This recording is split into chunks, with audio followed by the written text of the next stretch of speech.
defeated Japan 2-1, and right now Germany and Paraguay are tied at 1 apiece.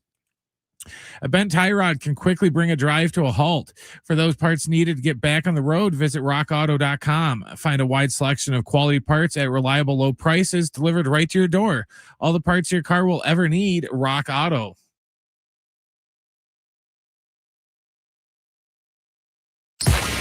It's Schaefer and Sliwa. John Schaefer. Are we at the point, though, and I agree with you, it's the U.S., and we're really going to just punch their tickets to the quarterfinal. But are we at the point where we say if they lose to Bosnia, it's an absurd disappointment? Alan Sliwa. Yeah, I think that part's okay. If this was the old format, 16 becomes the knockout, then there isn't a country that they could face that I'd be like, oh my gosh, like unbelievable. But when you get to 32, there's countries that are going to be in it that you're not expecting to make any noise. Here's Schaefer and Sliwa.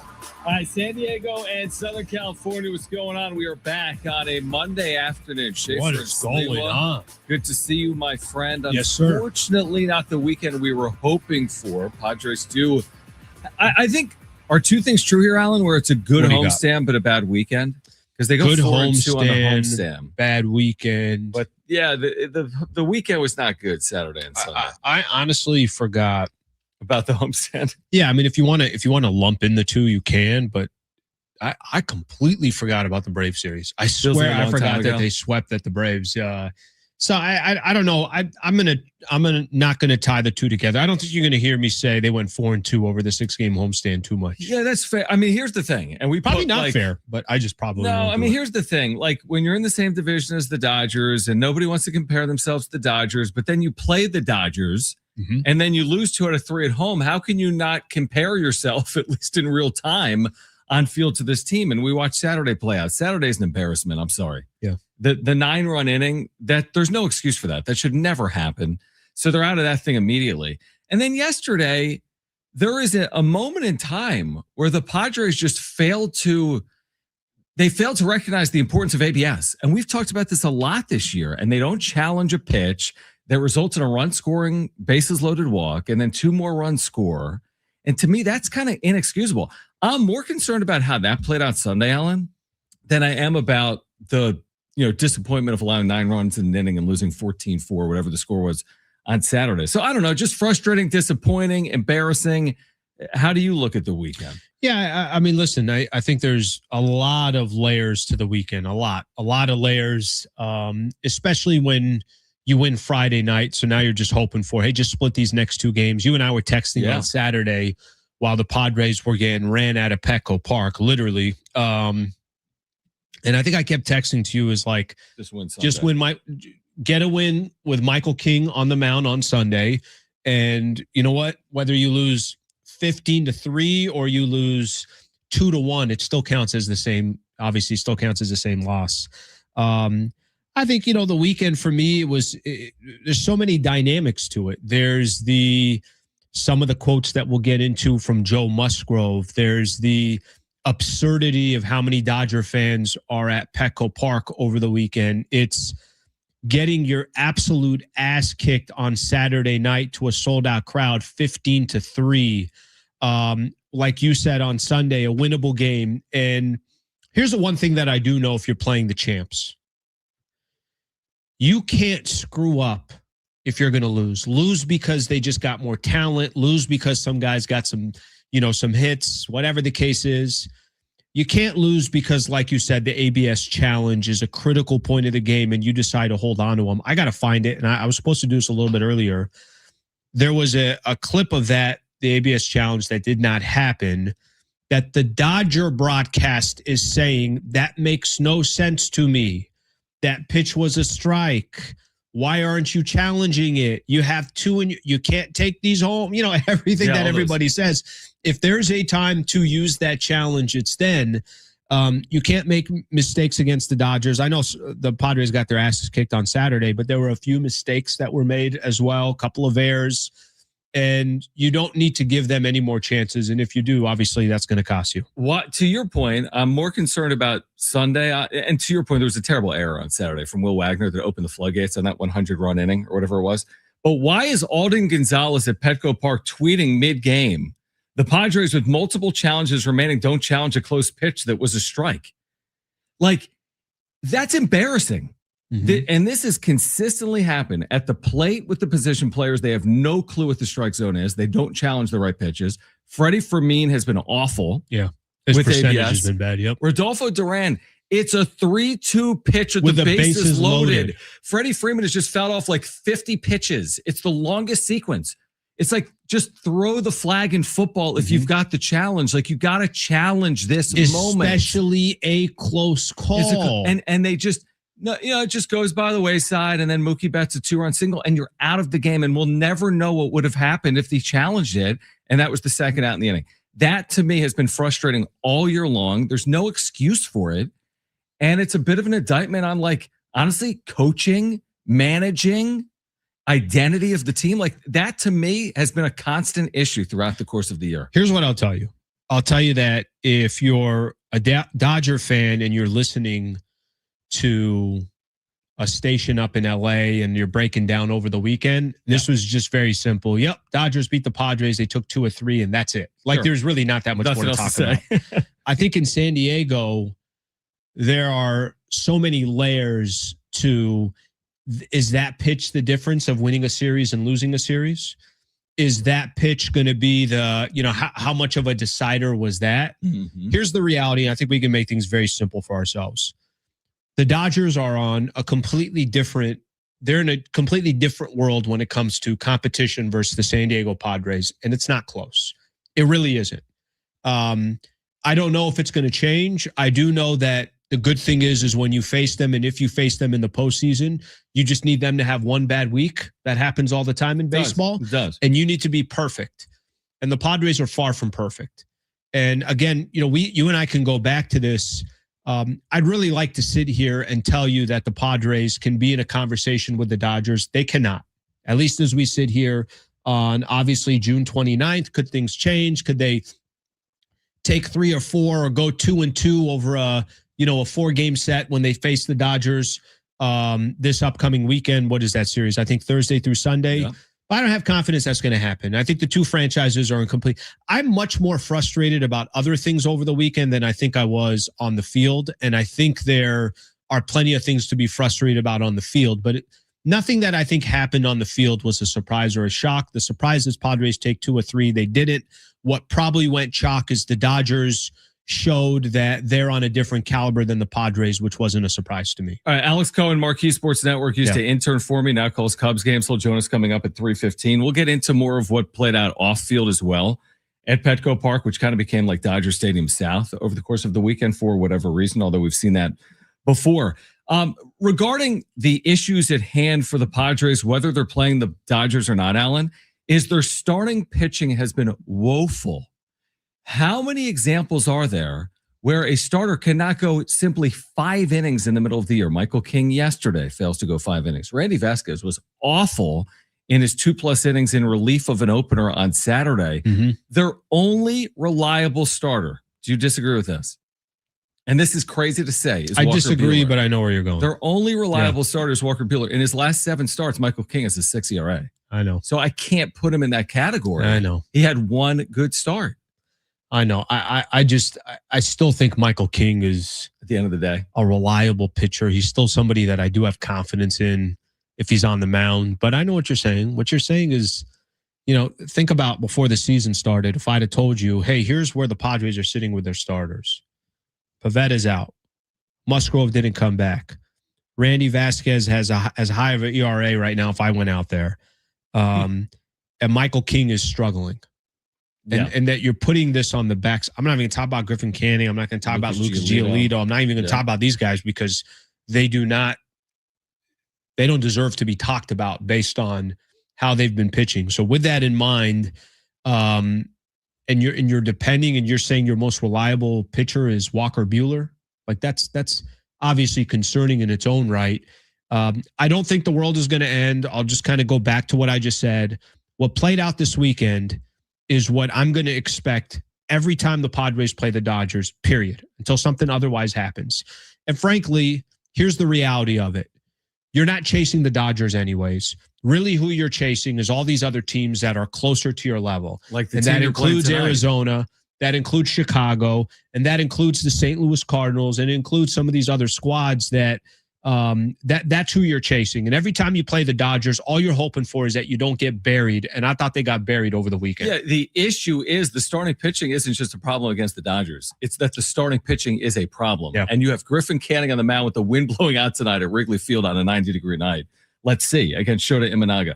All right, Alex Cohen. And they're playing better. Alex Cohen will join us on the other side here. They won a series in Milwaukee, didn't they? In front of all Cubs fans. They won 8 of 10. And by the way, I watch Cubs Brewers, and it's all Cubs fans in Milwaukee, and I have a certain feeling about that. I have a very similar feeling when I watch this play out at Petco Park, by the way, with the Dodger fans that we'll get into. Alex Cohen, Marquee Sports Network, will preview the series that gets underway tonight. Stay with us. Schaefer and Sliwa, San Diego Sports 760, live on the iHeartRadio app.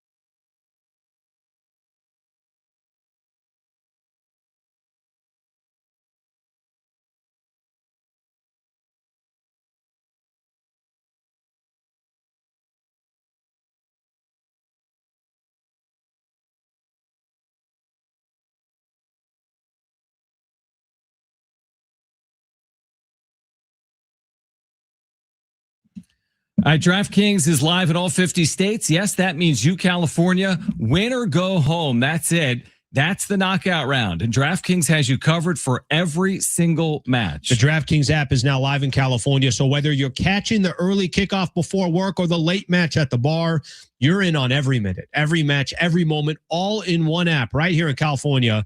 The world's biggest stage is now in the palm of your hand. New DraftKings customers sign up with the code SD760. Spend $5 to get $200 in total rewards over 21 days. That's code SD760. In partnership with DraftKings, the crown is yours. Event trading offered by DraftKings Predictions, the CFTC registered introducing broker. Trading involves risk of loss. Market availability varies. Eligibility restrictions apply. $50 every 7 days via click to claim, issued in non-withdrawable predictions dollars that expire in 1 year. Ends July 19th. Terms dkng.co/predictions promo.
All right, America is turning 250, and San Diego Sports 760 is celebrating with $250,000 in cash. Listen for your chance to win $2,500 so you can take the ultimate American getaway. Visit the states, the cities, landmarks, and national parks that make our country amazing. Win your share of $250,000. Just listen for the keyword, then enter it at sportssd.com. Your next chance to win is coming up after 5 p.m. on San Diego Sports 760. All right, let's get Alex Cohen in here. He'll be calling this series on Marquee Sports Network, Padres and Cubs. And Alex back with us here in San Diego on 760. Alex, always appreciate you taking time for us. I feel like, correct me if I'm wrong, because you've been watching them up close and personal. They feel the Cubs do a little helter-skelter this year with long winning streaks and long losing streaks. It feels like they're once again on an uptick. How would you describe the first half of the season for Chicago? And thanks for hopping on, man. Yeah, no, not a problem. Thanks for having me on. And you're putting it lightly. I mean, it's 10-game winning streak, 10-game losing streak, 10-game winning streak, struggle for a little bit, then win 12 out of 16. And it's really brought on by the offense. You look at March and April, they're one of the best offenses in baseball. They go on, one 10-game winning streak and start another in May. They're a bottom 5 offense in baseball. They have a 10-game losing streak, and then they win 12 out of 16 now in the month of June, and they're a top 5 offense again. So it really comes with the bats and how P. Crow Armstrong goes, how Michael Busch goes, how Matt Shaw goes, although he was placed on the injured list, how Seiya Suzuki goes, this team goes. Well, we're very excited that we're catching the Cubs when they're playing some great baseball. That's great timing for the San Diego Padres here. I'll ask you this. I think it felt like this last season, and you could tell me if anything has changed. Padres and the Cubs obviously play in the wild card round, and that was, I think there was this, hey, just get in and see what you can do from there, and obviously San Diego wasn't able to make it happen. As the Cubbies now sit here, let's see how many games over, 8 games over 500. Of course, there's a cushion between where the Brewers and the Cubs are. What are the expectations for the Chicago Cubs? Kind of, if you look at it from a playoff outlook perspective, just kind of paying attention to the regular season here, what are those expectations in Chicago? Well, you just go back to last year where they win 90-plus games and they make it to the postseason and they win a series at Wrigley Field and they lose to the Milwaukee Brewers in the NLDS, and then you sign Alex Bregman, you trade for Edward Cabrera, so your expectations are to win 90 games again, to make it to the playoffs again, to win a series at Wrigley Field again, and then, beat the Brewers or another team in the NLDS to get to the NLCS. It's just progression. So, I think this year, with as helter-skelter as they've been after the first half of the season, they were on pace for 88 wins, so right where they needed to be. And then you go on the road trip, you go 6-1, and you sweep the Mets at the Mets, which I understand that they're struggling, but it's still going out to New York to Citi Field and sweeping a series that's big, and then go up to Milwaukee and take 2 out of 3 after the Brewers came into Wrigley Field in May and swept the Cubs and really beat the pants off them. So I think expectations are still high. It's not necessarily, hey, we have to win the division. Hey, we have to go to the World Series. Hey, we have to win the World Series, but it's to play good baseball, get into October, and then have success there. Alex Cohen calls games for the Cubs on Marquee. He's with us right now. Of course, Padres and Cubs get this 3-game series underway in just about 2 hours or less. Shota Imanaga will probably go 7 innings, allow 1 hit tonight because he's been awful recently. I'm looking at his numbers. That's the story of the Padres. You see how we feel? It's the you story see how we feel out here? If you had to watch this every single day, you'd be saying the same thing. His last 7 starts, though, and you know this better than I do, he's got a 7.41 ERA. What's going on with Imanaga? Well, first of all, I just love the positivity from you guys. I can just feel it. I really can. We appreciate it's palpable. With Shota, just his first 9 starts of the season were tremendous. And then he got bulked into 4 or 5 starts in a row where he struggled. Actually hasn't been bad in his last couple starts. What I think has gone well with Shota, last year you saw him, fastball velocity was 90 to 91. He was getting touched up on the fastball. Then this year, 92 to 93, which might not seem like that much, but getting more swings and misses still, well above league average strikeout rate, chase rate. So I think he's been better than the stats have indicated. That being said, still susceptible to the home run ball. And if you look at the flagpoles here at Wrigley Field today, they are blowing and they are blowing out. So it should be an interesting game. Alex, I'm curious to get your thoughts. Padres just finished a 3-game set against the Dodgers, and obviously we're in the NL West, so we got to face this team. I think it's 38 times it feels like a season. I'm curious to get your thoughts on that team versus the rest of the NL? Anybody it feels like that's going to, if the Cubs want to reach their goals this year, if the Padres want to reach their, Philadelphia, Atlanta, go down the list, it feels like everybody's going to have to go through the Dodgers. When you look at them, and again, this is the Padres just coming off a 3-game set for them, what are the flaws? Do you see anything in there that, okay, hey, if I'm the Cubbies, this is how you beat them? Because we're obviously trying to figure that as well in San Diego. Well, I mean, first of all, with the Dodgers, I think about it very matter of fact and pretty surface level. They won back-to-back World Series. They have the best player in the world, and they have the best record in baseball right now. So it's just as simple as when they're healthy, they're going to be tough to beat. If they get injured, they find themselves slumping, you can get to them a little bit. But, yeah, I mean, it's really difficult to face off a team like that that's had so much success, and then you have the best player in the world, and he is, pitching like that and hitting like that. So it's real tough to crack the code. That's the Dodgers. I mean, when you sign Kyle Tucker to a 4-year, $240 million deal, and he's got, a 700 OPS, and you're still winning, things are looking pretty good in Dodger blue. When it comes to, your team, the Padres, it's really interesting. I mean, you look at your overall offensive numbers, and they're not particularly good, but you still have Manny Machado in the lineup, who's hitting better in the month of June. You still have Fernando Tatis Jr. hitting really well in the month of June. It's like a 20-plus game on-base streak. He's finally hit a home run. The Padres aren't a team that you could take lightly, because if you do, they'll come in here and they'll probably win 3. So still think that they're talented. I still think that your Padres team has a top 5 bullpen in baseball. You need to get more stability out of the starting rotation, and you need to get more production out of your stars. But if they do that and you can get some more starting pitching, you're tough to beat. Is it surprising from the outside looking in? Alex Cohen is with us. He calls games for the Cubs on Marquee. He'll call tonight in the series between the Padres and the Cubs. How surprising is it that the Padres are 30th in baseball in on-base plus slugging? It's not particularly close. The Mets are 13 points higher. For example, the team that the Padres just played, the Dodgers, are number 1, obviously, in baseball and on-base plus slugging. It felt that way over the last couple of days. But is it surprising from afar that a team that's invested as much as San Diego has this bad of an offense? I look at a roster that has Manny Machado, Fernando Tatis Jr., Xander Bogaerts, Jackson Merrill, and for the most part, they've been relatively healthy all season. Relatively is in quotations. Yeah.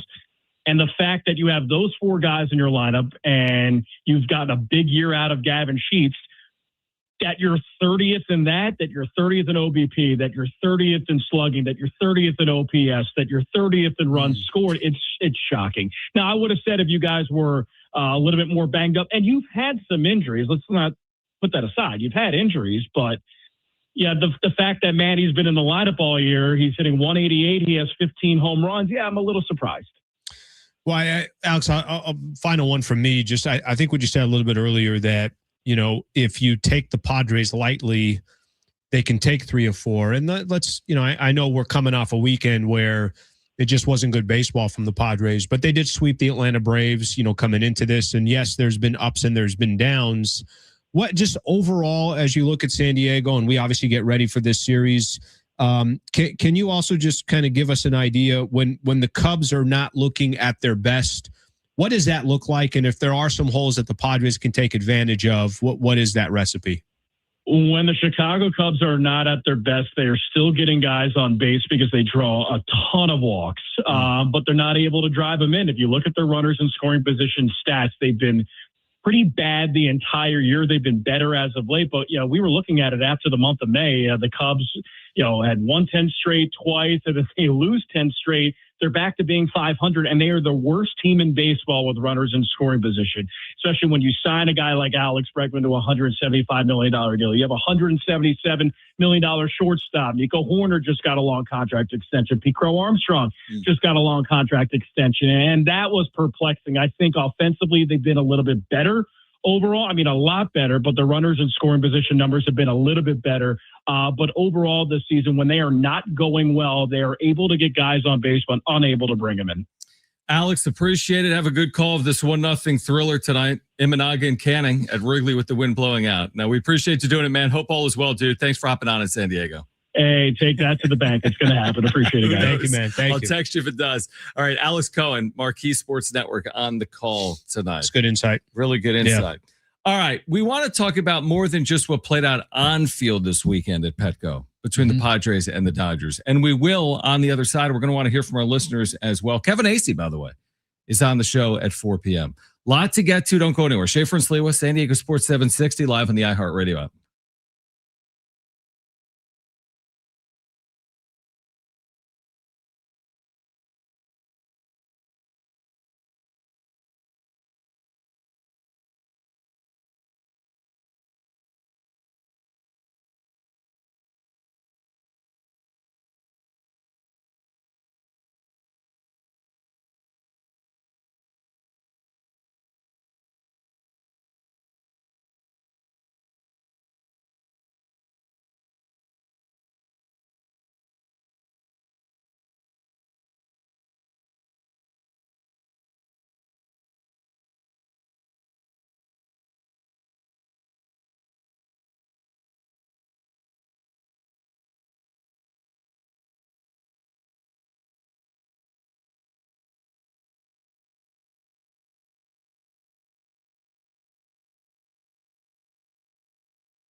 This report is sponsored by Rock Auto. Padres and Cubs are getting set for game one of their series tonight down at Wrigley Field. It's going to be Griffin Canning going for San Diego and Shota Imanaga going for the Cubs. First pitch tonight is at 5:05. In NBA news, the Grizzlies are trading two-time NBA All-Star John Morant to Portland for Jeremy Grant and Chris Murray. Morant, who is 26, has only played in 79 games the last 3 seasons due to off-the-court issues and injuries. In World Cup news, we got one final from earlier. Brazil defeated Japan 2-1. And right now, Germany and Paraguay are tied at 1 apiece. A bent tie rod can quickly bring a drive to a halt. For those parts needed to get back on the road, visit rockauto.com. Find a wide selection of quality parts at reliable low prices delivered right to your door. All the parts your car will ever need, Rock Auto.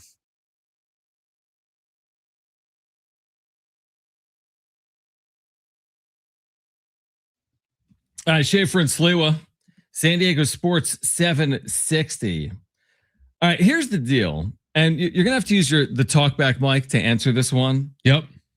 And by the way, we have giveaways for you today, like tickets to see 5 Seconds of Summer. So by using the talkback mic today, you're eligible to win those tickets. How about that? But today's talkback question relates to this. Yep. And the question is, I'm trying to find it, is this. How embarrassing was it from a fan perspective to see that many Dodger fans in Petco Park when Joe Musgrove is quoted Saturday night as saying, I think 90% of the people in the building were Dodger fans.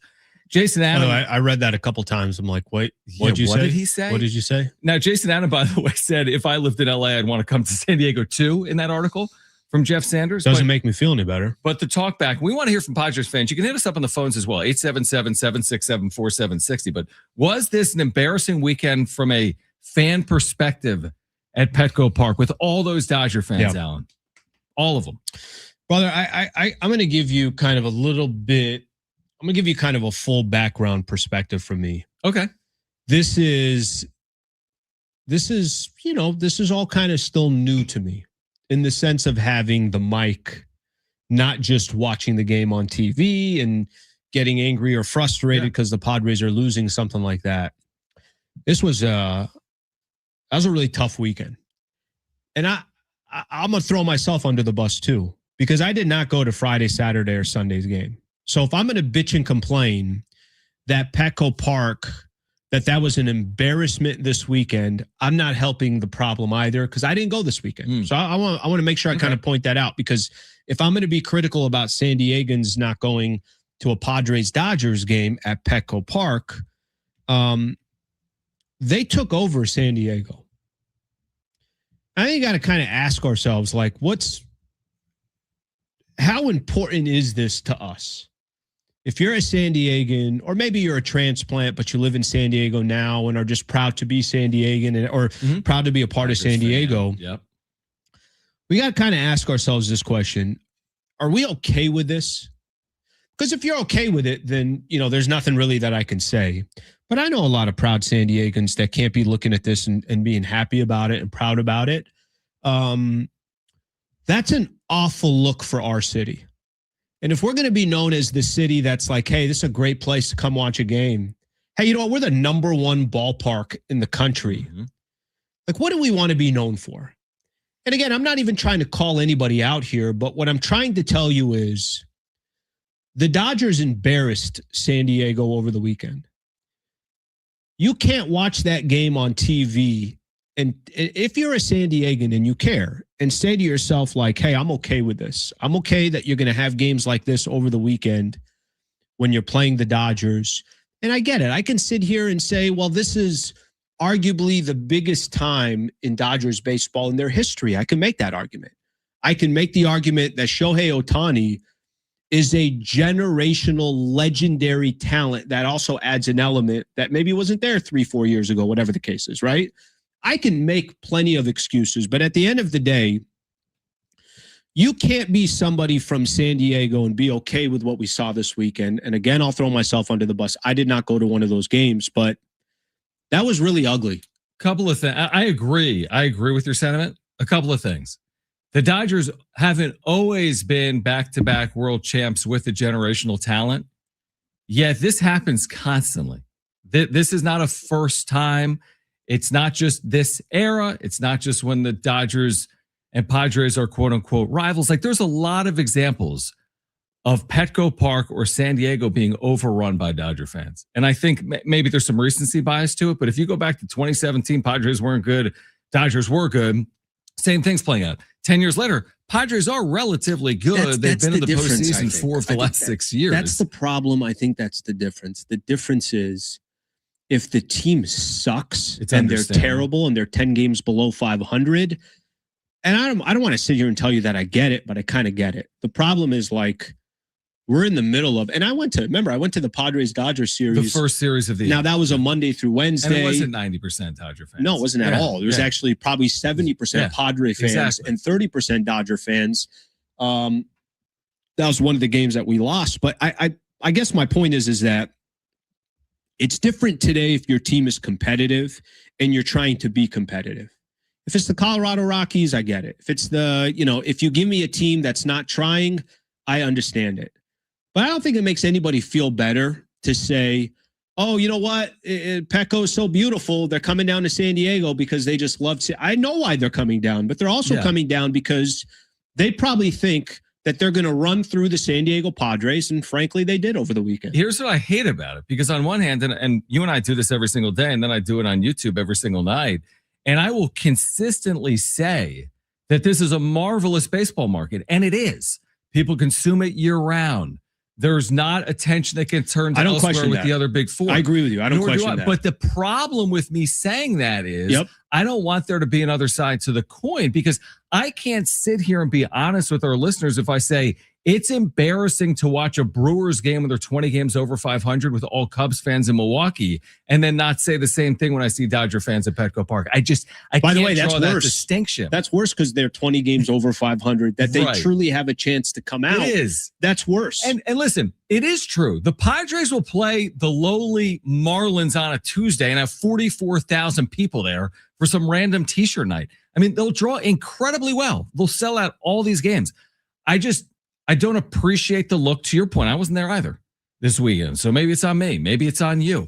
Now, I will say this. If I'm a season ticket holder or someone, listen, we all have budgets, dude. We all have mortgages. We all have families. We all have dynamics at play. I get it. If you spend X on a season ticket and you can get Y back this weekend, I'm just saying I understand it. I don't think it's a good look, but I understand it. Cost X, get Y back. Can't do it against the Marlins. Can this weekend. I don't know, man. That doesn't do anything for me.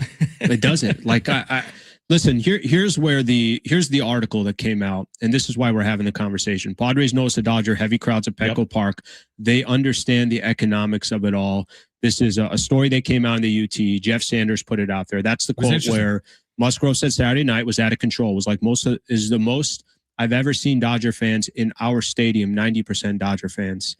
It's crazy. I don't have an excuse for this. Actually, to be honest with you, if you're a season ticket holder, I don't know, maybe just don't have season tickets or try to sell them to Padre fans. I don't know what you want me to tell you. Like, we're going to do one of two things in San Diego. You're either going to protect San Diego, California and your home turf, or you're just going to say, I'm going to look at it as a profit. I'm not here to look at other people's economics. I know economics is different. But is that supposed to make me feel better that you got to get quotes from San Diego Padre players basically making an excuse for these, again, whether it's season ticket holders or maybe it's just Dodger fans that don't care and saying, I'll pay whatever it is. I want to go watch my team down there.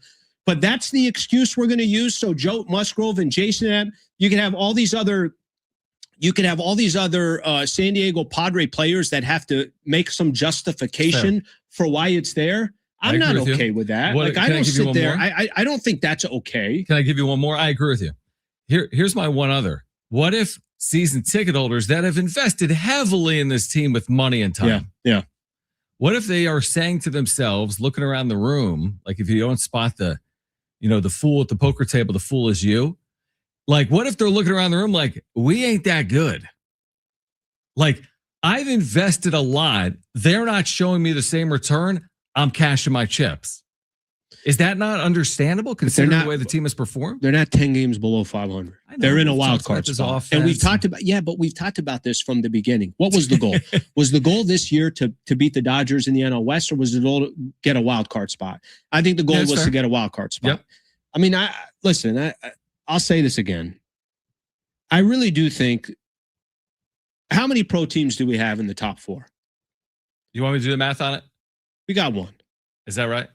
Brother, like, this is it. Like, right. San Diego is and SDFC is a phenomenal addition. They've done very well, yep. And I hope San Diego State is competing in the Pac-12 in football and can represent SD. Sure. And I'm already confident that Dutch is going to do his work. And in the NWSL, if you're watching the San Diego Wave, they got the best record right now in the NWSL. There are other things out there, but people always look at the top four, the major four. This is our pride and joy. And we value the San Diego Padres. It's close to everybody's heart in San Diego, especially with the Chargers leaving.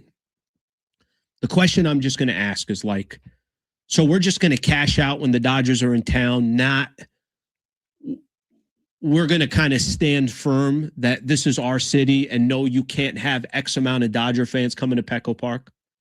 You know, one of the things that pisses me off the most since I've been back in San Diego, remember, I was gone for a handful of years.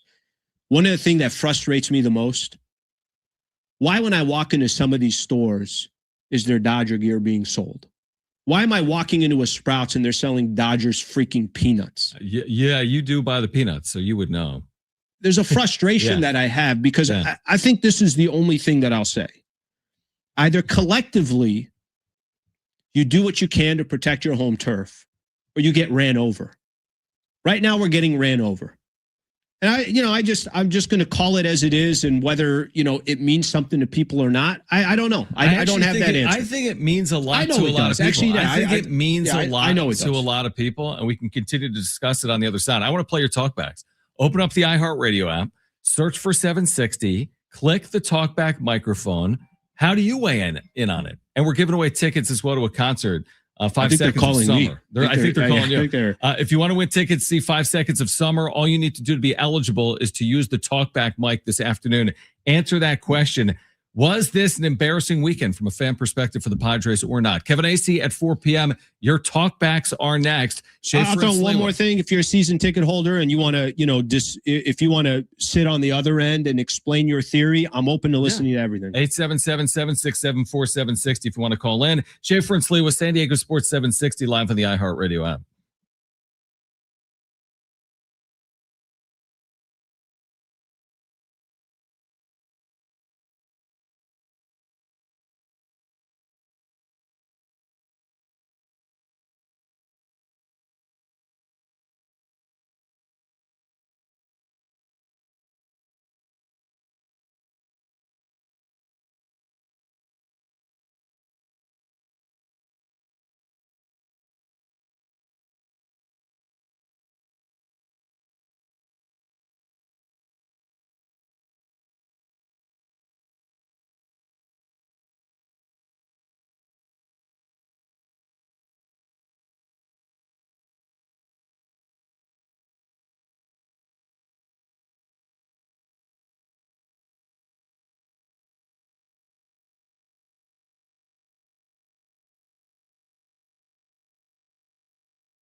Kevin Acee is going to join us, Schaefer and Sliwa. He's going to join us from Chicago, Illinois.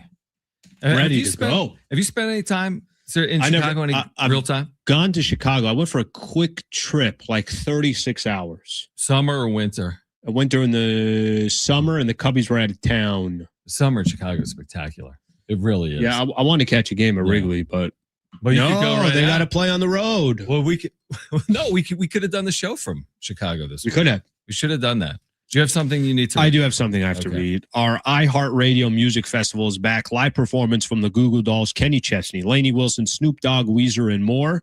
September 18th and 19th at T-Mobile Arena in Las Vegas. 2 nights, 1 stage. Now's your chance to buy tickets at AXS.com. Get them now before they sell out. We want to hear from listeners. Yep. Open up the Talkback mic, which means open the iHeartRadio app. It's free. Search for San Diego Sports 760. Click the red microphone and weigh in on this. Was this an embarrassing weekend from a fan perspective for Padres fans or not? This coming in within the last few moments on our Talkback mic. What's up, guys? Austin from Vista. I'm not too worried about the Dodger takeover. We all know their fans are annoying and they'll rack up their credit card bills just to come down here and enjoy our weather and our good food. They take over pretty much every stadium that the Dodgers play at. So I'm not going to look at it as a slap on our fans or anything. We have some of the best fans in baseball. So, you know what? Go Pods, and we'll fill up the stadium the rest of the time. Thoughts on that from Austin? Hi, I'm calling to your question about was it embarrassing for San Diego fans to permit the Dodger takeover of the stadium. I think the more embarrassing thing was online, all these clips of them having their own little parade through the gas lamp. I think that was horrible, and that's more of a black eye on us San Diego Padre fans. Have a good one. Thanks. All right. That's the Talkback mic. You can hit us up. We want to hear from you. What do you think would happen if I, hypothetically here, try to put together, I think there's a 4-game set coming up now. I mean, I guess we could see where we are. I think the next time we face them is in September. Yeah, at Dodger Stadium, you're saying? Yeah. What do you think would happen if I said, hey, let's get 2 bus loads of San Diegans to go up to watch a Padres-Dodgers game at Dodger Stadium? Yeah. Think we could fill up a couple bus loads? I do. We should do Absolutely. it. And I'll tell you why we should do it. Because, you know, at the end of the day, if somebody doesn't want to say it's embarrassing, then we're just going to respectfully disagree. Like I said, I listen, I lived in LA for a handful of years. I'll tell you what's not happening in Los Angeles. They're not selling much Padres gear down there. Right. There isn't. And I get the dynamics of it. I understand it. And again, I'll go back to something here. You know what the Dodgers run reminds me a little bit of? You know, if you're an NBA fan, there's the Shaq and Kobe era. Yeah. Where it's like you got just premium stars, and wherever they went, it was just a takeover, right? The Yankees back in that stretch 90s, where they it's just like Yankees owned everything. Who else would be a good example that comes to mind? I don't know if you want to say the Patriots or something like that, but like there's some franchises that, you know, winning creates this just feeding frenzy. And that's what I think is happening right now with the Dodgers. What I would say is that I can't find anything. What I can say is I wish we were a little bit more prideful and like, yeah, well, I don't care what they're doing, what they're accomplishing. This is San Diego, California, and we're here first to represent San Diego, and that's it. The thing I mentioned about going up to Dodger Stadium, I think it's also important for us to go watch our squad on the road, especially in LA, I think that's very, very important. So maybe as we get closer to that September timeframe, we could potentially put something like that together. But are you driving the buses? No, but I'd like to try to use this microphone to go get 2 buses up there and say, let's go watch some Padres baseball up at Dodger Stadium as well. Let me say this to your point. Yankees have had unbelievable runs. There's across all of professional sports, Lakers and Warriors and Patriots. Warriors is a good example. And Yankees, guess what? There is no example. Someone correct me if I'm wrong. Tag me. Show me the video. There's no example of Yankee fans taking over 90% of Fenway Park. 0 in the history of baseball. There's no example of 90% of fans at Yankee Stadium being Red Sox fans. 0, zip, zilch. Doesn't exist. If I'm wrong, prove it to me.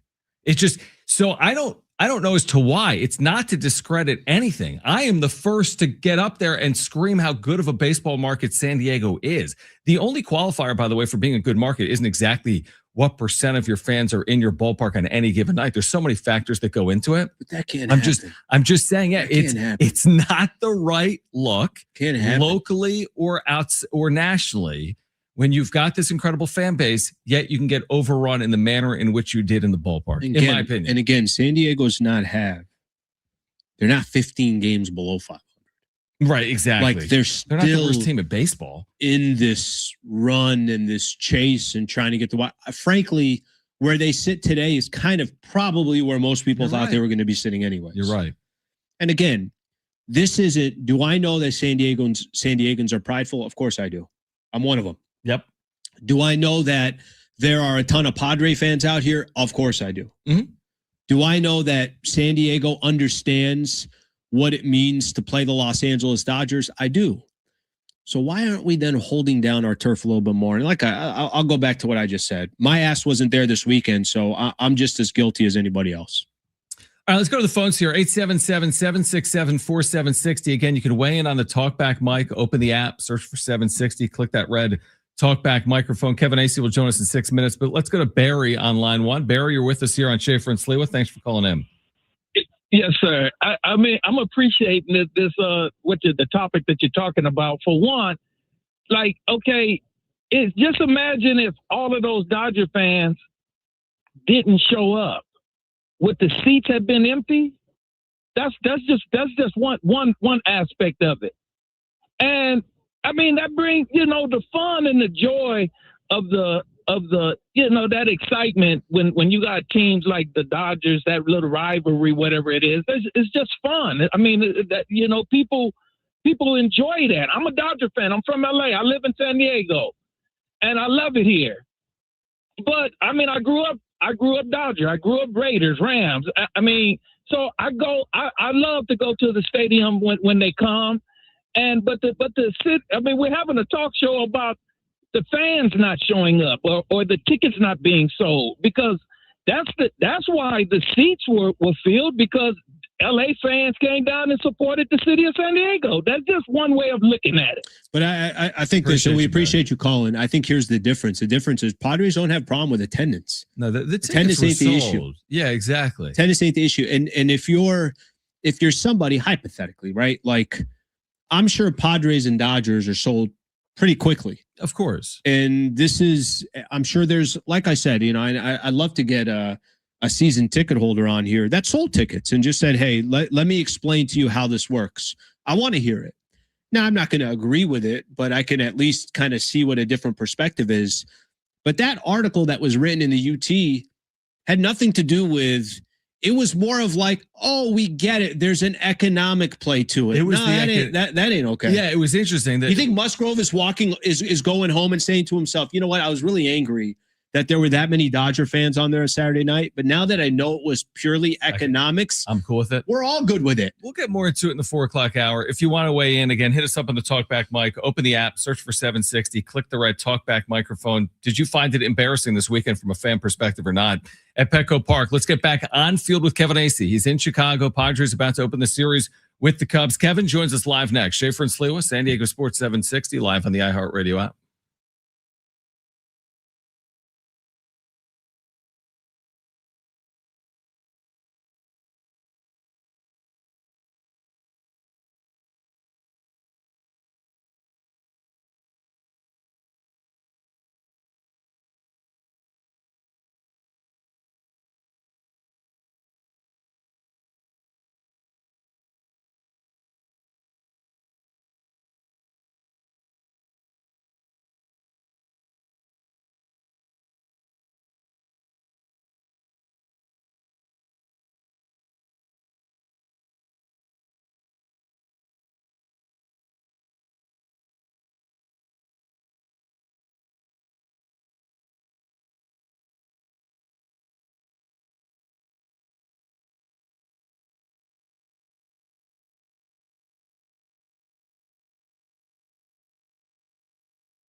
This report is sponsored by Rock Auto. The Padres and Cubs are getting set for game 1 of their series tonight in Chicago. It's going to be Griffin Canning going for the Padres and Shota Imanaga going for the Cubs. First pitch tonight is set for 5:05. In NBA news, the Grizzlies are trading 2-time NBA All-Star John Morant to Portland for Jeremy Grant and Chris Murray. Morant, who's 26, has only played in 79 games the last 3 seasons due to off-the-court issues and injuries. World Cup, we got one final from earlier. Brazil defeated Japan 2-1. And right now in extras, Germany and Paraguay are still tied at 1 apiece. Grinding and squealing are signs it's time for new brakes. Skip the hassle of searching for the right parts and shop rockauto.com. Find trusted brand name parts at lower prices and have them shipped directly to your door. All the parts your car will ever need, Rock Auto.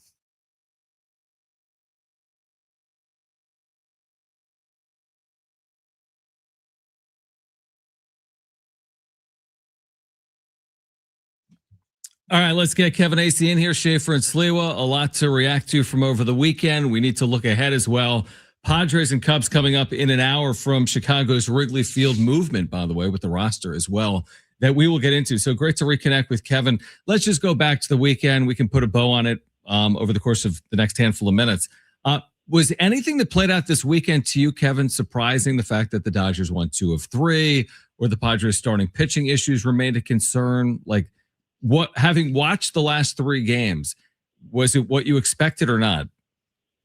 I mean, I expected Michael King to be better, and then you could also argue with me that, like, well, why did you? I mean, I get that, but like he has been better. He had been better. He pitched well against the Dodgers in his career, so I expected that. Other than that, I mean, we can go down and say, like, before the homestand, it looked like Jackson Merrill was getting better. He's not. Yeah, but look, the Dodgers are a much, much, much better team than the Padres, as presently constructed with the starting pitching. You can't go against that lineup with the starting pitching. Kevin, just one, and I know nobody knows if this was going to determine the final game 3, but the non-ABS challenge there in a critical situation, Freddie Freeman up with the bases loaded, Michael King obviously on the mound. What can you kind of walk us through? And I don't really know what the game plan is with some of these challenges. And does that just seem like a common sense situation of a game to say that close of a pitch it obviously puts a run on the board? Is that the time to use it? If it's not there, then what are we saving them for? Yeah, without a doubt, it's common sense and it should have been used. That said, I'm watching it live going, oh, he missed that spot. Like, I mean, how we will stick up for an umpire sometimes when we say that it was a strike. Wait a minute, that was right in the zone. But if you watch, like, the catcher had set up and in, and the pitch was down and away or down and low, and it's like the umpire got fooled. Well, that's what happened to Rodolfo Duran. And then Michael King, who had earlier challenged a pitch, like, pitchers don't generally challenge. And so, like, he wasn't sure. And so, like, this is called being human. And I think in the moment I saw where that pitch was, and I go, okay. And I actually was ready to dismiss it. And I, then through talking with people and thinking about it, it's like, well, at least has to be addressed, because it can also be true that, oh my gosh, you guys really missed an opportunity there. Kevin Acee is our Padres insider. Yeah, a big moment, certainly. We don't know what would have happened, but a big moment in that game yesterday. We'll never really. Yeah. It's like how many. Yeah. But but can I say this, Kevin? Your reaction, I think, is like, hey, when the dust was going to settle, the Dodgers were going to find a way to beat the Padres. Is that the reaction? It's fair. Yeah, it's fair if it is. Sure. But it's so hard to say that, though. Is how I look at it. I mean, yeah, no, without a doubt. That's why these little moments, and that's why I had to second guess myself. Right. I was taking it inside there, going where I was like, oh, okay, I get why you missed that. Oh, wait a minute. No, that's a big moment. Like, we don't know. There are so many moments we don't know about. And I'm telling you, if you are the smartest, most astute baseball fan, I don't care if you used to play the game at the highest level. There are moments in most games that switched a game, or that the game could have switched on that you didn't notice because you weren't playing. That's fair. Kevin Acee is our Padres insider. Can I ask you to weigh in on this? It's probably unfair, but I want your 2 cents. And you've attended a lot of Padres Dodgers games over the years, whether it's at Petco or Dodger Stadium or probably in Arlington, Texas during COVID. What's your reaction when you see Petco Park with this amazing fan base overrun by Dodger fans? How do you react to that? Son of a gun. I knew when you said unfair, this is where we were going. It is unfair to me. Damn it, John. But I try. It's my obligation to give you answers and to give you my honest answer. And here's my honest answer, and I hope the people hear it. I 100% support people's rights that pay to go to these games and pay what could be called exorbitant prices to go to these games. And if you have a 40-game ticket package and you go to 37 games or 34, because you sold both Dodger series, and those 6 or 3 games helped you, or maybe, I don't know, did they pay for the whole rest of it? I don't know. Did they help you buy more jerseys, more beers, have more fun with your wife, your kids, your friends, those 37, 33 games that you go to? That I get it. I do. Because you know what? I don't have any right to say anything because I don't pay. I pay with taking years off my life by traveling around and covering this team. But I don't pay money to go to these games. So I 100%, I hope I've made that clear, support the right to do that. You then don't get to talk about being the best fan base. 90% on Saturday. That ballpark was overtaken. It was embarrassing. Now, do you understand what I'm saying though? Both ways. I get it, but then that was crazy. Now, there's all sorts of factors that go into it too. You have one less series at each place now that the balanced schedule.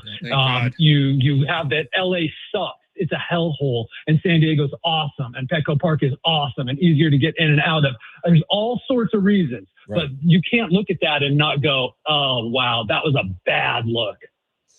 Yeah, I jumped in, and then all of a sudden you went to the other side of it, which I think that explains both sides of it. Listen, we spent here probably a good 30 minutes? 30 minutes of our show talking about it. It's just, I think at the end of the day, Kevin, it's just a really bad look for us. So however we get there, however people, they're justifying it, they're this and they're that, all the other factors that come in when Joe Musgrove's got to be asked these questions and the players got to be asked these questions and they're trying to be super respectful about it.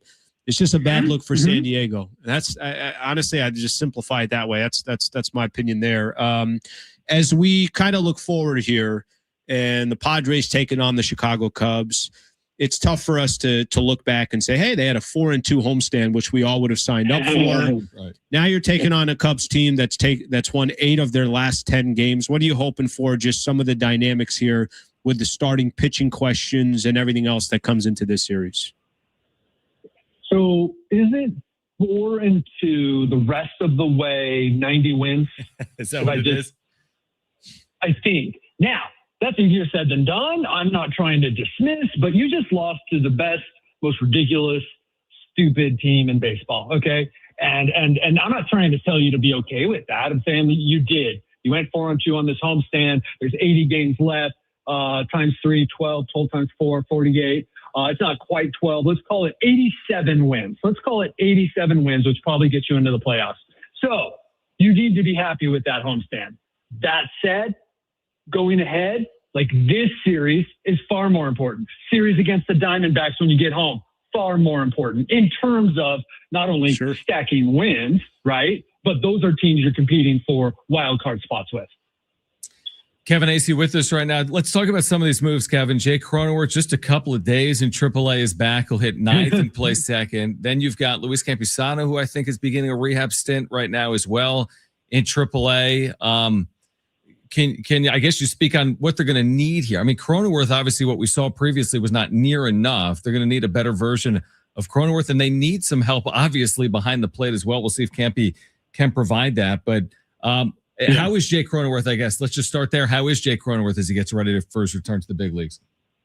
Well, he's good. I really thought they'd play it slow, so I was wrong about that. But they did play it slow, and then he was ready. And then it was like, well, let's get him back here. Because a healthy Cronenworth and a Cronenworth that isn't incredibly unlucky, and I'm not, you're 100% right. There's zero way to argue. They need a better Cronenworth than the guy. He had a 167 batting average in balls in play when he got hit by the pitch. And then he played 12 games with a concussion where, he thought balls that were in the middle of the plate were above the strikes, were at his head. And so it was unbelievable that he was playing. So that said, like, yes, they need a better Cronenworth, but I think we can understand why his numbers were as bad as they were. And I think we've talked about this. Like, they've missed his at-bats, his pro at-bats. They did. So it's a big deal that he's back. Now, it's only a big deal if he is the Cronenworth that he was from, basically last year. Let's say that year's Cronenworth. That's great. So they need that. Whatever they do, keep the offense going. Let's just say the offense is only as good as it has been the last 2.5, is it 3 weeks now? Almost 3 weeks. Let's just say I think it's exactly 3 weeks. June 8th. It's only that good. It's barely middle of the pack in Major League Baseball for the rest of the season. That's enough, unless their starting pitching is what it is. And if their starting pitching is what it is, then go read my newsletter this morning. It's over. See ya. Like, season done.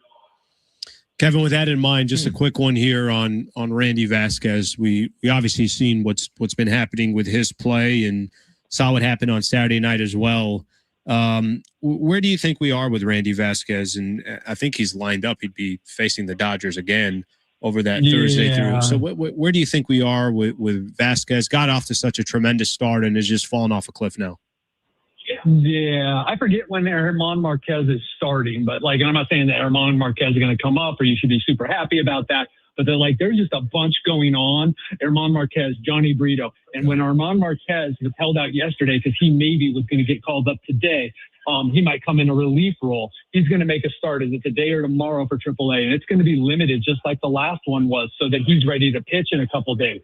I guess I'd be a little surprised if Germán Marquez isn't a part of piggybacks, bullpen games, some way to get Randy through here while they work on some stuff with Randy. Maybe even get him a little rest. They can't IL him unless whatever. I guess they find something. But he did pitch 3 scoreless innings. So trying to find those lanes. You saw that Craig Stammen took blame for Randy's.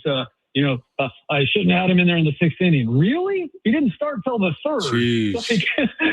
Come on, Craig. That's a manager stepping on a grenade there for a pitcher who's just, being not good right now.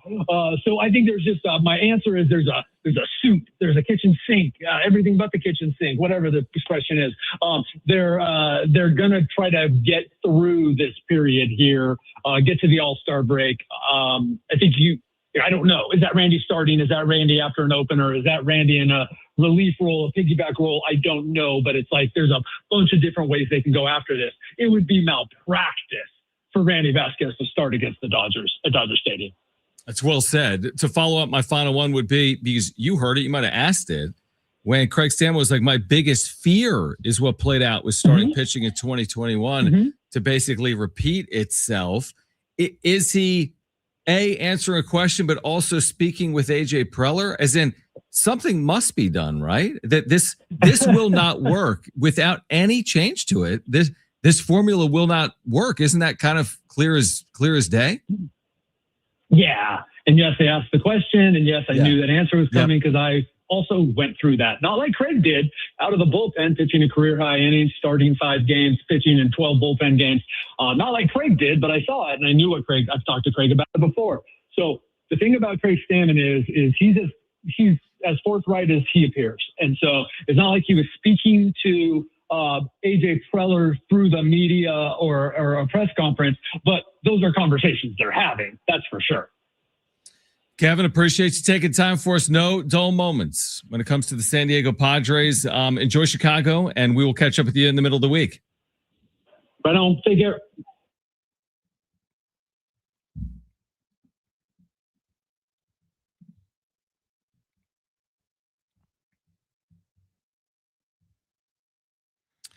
We're going to react to that on the other side. We've got an NBA. Who's our NBA guest coming up at 4:30? We got Mark Medina that's going to join us. Obviously, a busy time around the NBA right now. Dude, so busy, including the possible movement of Kawhi Leonard. Yeah. The Aztec for life. Ja Morant traded. Ja Morant's been moved a lot of other players re-signing. Mark Medina. And by the way, something that just played out, does that put the Anthony Davis, LeBron James, Golden State possibility to bed. We'll discuss that as well coming up. And reaction to Kevin Acee. This is Schaefer and Sliwa, San Diego Sports 760 live on the iHeartRadio app.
All right, San Diego Sports 760, your home for live coverage of the 2026 FIFA World Cup. Get daily match updates from the opening match to the final July 19th.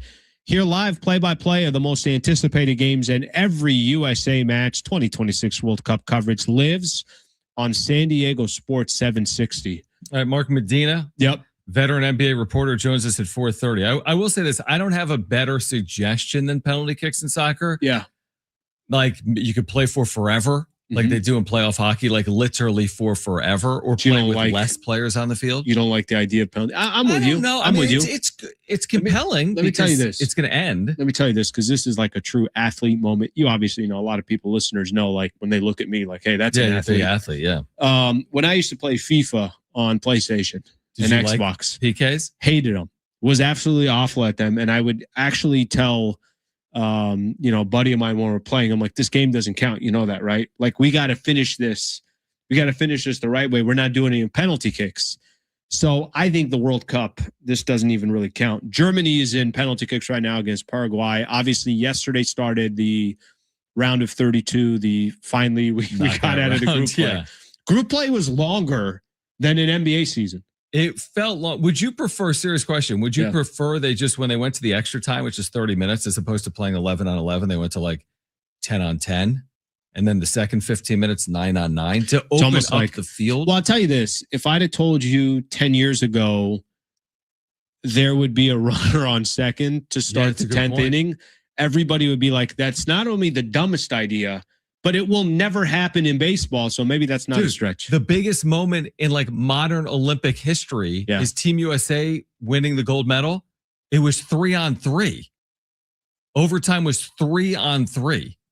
And nobody remembers that, but they won the gold medal, right? Playing 3 on 3 hockey against Canada earlier this year. What was your reaction to what Kevin had to say, not about the series against the Dodgers or the series against the Cubs, but that he understands the economics of it and fans selling tickets on one hand, but on the other hand, you can't claim to be baseball's best fan base if your ballpark is overrun by a visiting fan base. Yeah, I'm with him. Yeah, I'm with him. Like, our job, you and I talked a lot about this. One of the things I love doing, I love just, obviously having a microphone here is our job is not to tell you what you want to hear. Our job is to be honest. And let's be honest with each other. Being honest with each other is, how can you claim that? How can you say that, I'm the, this is a bad example, but it's like, you got like your doctor who's supposed to tell you how to eat healthy and be healthy and everything else, and they're not healthy at all. Like, I'm going to hesitate there. I'm going to be like, wait a minute here. How can doctor has terrible health? You have to be. You can't have this terrible cough and smoking a cigarette while you're sitting there. I mean, it's not a good example, but I think there's a lot of truth to what he said. At the end of the day, we were just talking about this off air. Is it an indictment or not? Can I just say this? I don't think that San Diego needs to be the best fan base and this and that. I don't know if that's like the goal that we're all striving for. I don't think whether Petco's the number one ballpark in America, that's not what we're striving for. Striving for wins on field. We just want a World Series. Well, to that point, it's like, you know what? If you're playing Game 7 of the World Series against the New York Yankees and there's 13,000 Yankee fans in the building, but you win, who cares? Like, seriously, that is very realistic, what I just said. If it's Game 7, I mean, not that they're going to be in Game 7 of the World Series, but imagine the hypothetical. Padres and Yankees, Petco Park, modern-day baseball. You're playing New York's, this massive franchise. And if there's 15,000 Yankee fans in the building, does anyone care if you win? I wouldn't. Can I tell you something funny? And I think this is how it would play out, too. I mean, look, it's not like San Diego doesn't come and represent when they need to represent. I think that there's a lot of San Diego that's looking at a game on June 29th and are saying, okay, this isn't the biggest game, or not June 29th, but this series over the weekend, this isn't the biggest game, this and that. Again, if you told me that it was 60-40, 60% Padre fans, 40% Dodger fans, I would be bitching and complaining. I would be. But this took it to another level. Completely agree. Mark Medina, a ton going on in the NBA. Paraguay trying to shock Germany at this very moment in Boston. They're about to do it. They're a PK away. In fact, let's stick around for 30 seconds to see if Paraguay walks off Germany in Boston. So Germany's already missed 2 PKs. And Paraguay's perfect. Paraguay hits this. It's a wrap. To the round of 32. And Germany would be out, 4-time champion? Four-time. I think 4-time. We were asked that question in. Oh, they're still alive, boys. Still alive. All right, we'll take a timeout. We'll have the result on the other side. Mark Medina on NBA free agency kicking off tomorrow. He'll join us next on San Diego Sports 760. We're live on the iHeartRadio app.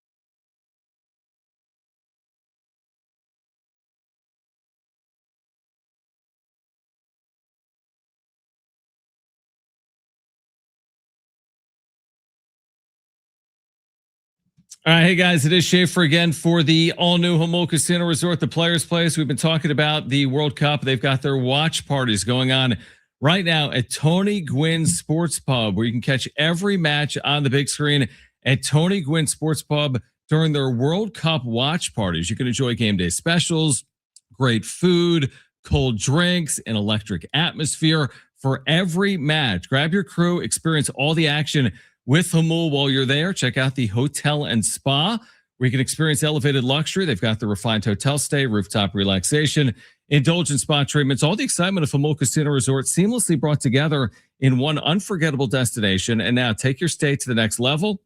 Exclusive hotel packages crafted for the ultimate escape, and you'll love their dining options, including Humul 23, with their lobster buffet every day. Enjoy all-you-can-eat lobster every day, plus dozens of other delicious stations at the all-new Humboldt Casino Resort, the Players Place.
This report is sponsored by Rock Auto.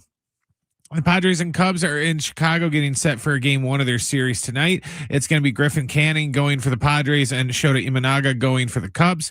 First pitch tonight is set for 5:05. In the NBA, the Memphis Grizzlies are trading two-time NBA All-Star John Morant to Portland for Jeremy Grant and Chris Murray.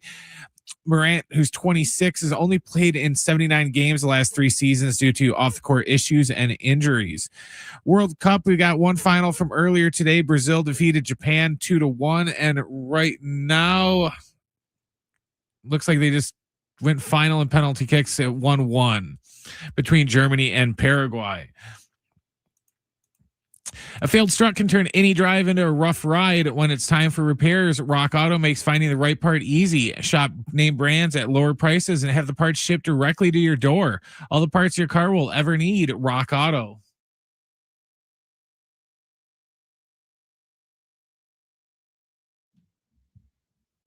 San Diego Sports 760. A lot going on. Paraguay does move on. They just eliminated Germany in the round of 32. That's significant. Mark Medina, though, is with us right now, veteran NBA reporter. You can hear him as well on Fox Sports Radio. Back with us on Schaefer and Sliwa. San Diego Sports 760. So, Mark, we appreciate you taking time for us. Of course, free agency about to get underway. How realistic is what we're seeing play out right now online about the Warriors eyeing LeBron and AD? Is this a distinct possibility, or is this more of a Hail Mary? And thanks for joining. Well, you say never in today's NBA, but as of now, it seems like it's a Hail Mary, especially because the Warriors just agreed to an extension with Kristaps Porzingis. But even before that, it seemed like a Hail Mary because it always was contingent on the Washington Wizards being willing to trade Anthony Davis. And not that Anthony Davis is a sacred cow, but there's two things. One, the Wizards are trying to now finally become a playoff team. Hence, whether you agree with it or not, they re-signed Trae Young to bundle with some of their young players, including the number one pick with AJ Debinsa. So they're going to have to get something of value in return. And what isn't value in return is Jimmy Butler, who is coming off an ACL injury, because not only do we not know when he's coming back next season, but if or when he does come back, he's not the same player that he was before, because that's what always happens with players on ACL injuries. So from the beginning, this seemed like a giant pipe dream, but, you have to at least laud LeBron, AD, and the Warriors from at least trying. Mark, let's just stay with that for a second. When the dust settles, are we going to – I know there's a lot of conversations, and we're looking at Austin Reeves, and we're looking at today who's DeAndre, and that opted back into his contract, the $8.1 million. When the dust settles, is LeBron coming back and playing for the Los Angeles Lakers, and a lot of this is for nothing?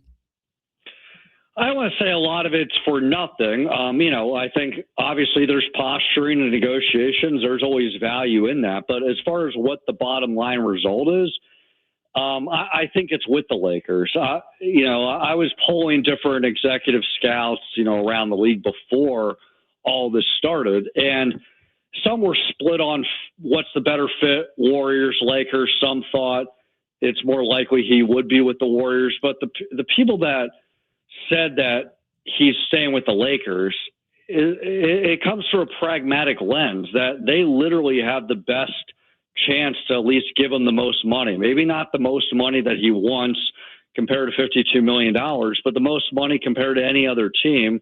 Bronny's still on the team. Even though they're not at the same level as the Thunder and the Spurs, the Lakers have shown that Luka Doncic and Austin Reeves and LeBron James can do well together. And they are trying, even though there's challenges, with making the roster better. Where with the Warriors, one scout told me, this team's just a bunch of old dudes. If LeBron goes there, he didn't think that they would be better than fifth in the NBA, because you have Steph Curry, Draymond Green. Now you add LeBron James or Anthony Davis, and all those players are up in age, and they all have recent injury history. So, yeah, it makes for good radio, though. It sure does. Mark Medina is with us right now. We're talking NBA free agency about to get underway. There's also trade possibilities, obviously, out there. Kawhi Leonard, what's most likely here? Will he be on the move? Is Toronto most realistic? What's a return for Kawhi? Yeah, well, I think if he's going to be traded, Toronto is most realistic because they have the relationship equity with the championship, familiarity with the area. But if I had to guess, I think he stays with the Clippers. Here's a few things.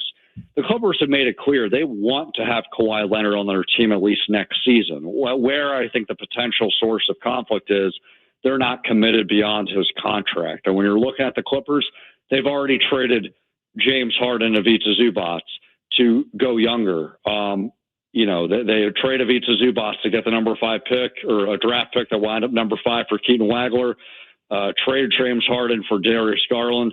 So they're clearly preparing themselves for the post-Kawhi era, but they're also not going to just trade quarters on the dollar here. And I don't think that the Raptor or the Clippers are enamored with what the Raptors have to offer, because it's clear RJ Barrett's not available. Same thing with Scotty Barnes. Brandon Ingram, as Laker fans know, is respectable. But there have been concerns in recent years on A, can he stay healthy? And B, is he really a number one guy? He is a really great player. He has all the skills as a fundamentally sound scorer, great team guy, all that. But I think when push comes to shove, there's still mixed feelings on, can he deliver in the playoffs? And is he truly a number one guy? And so I think with that, I think Kawhi's back this season, and it's about seeing what they can do ahead of the trade deadline.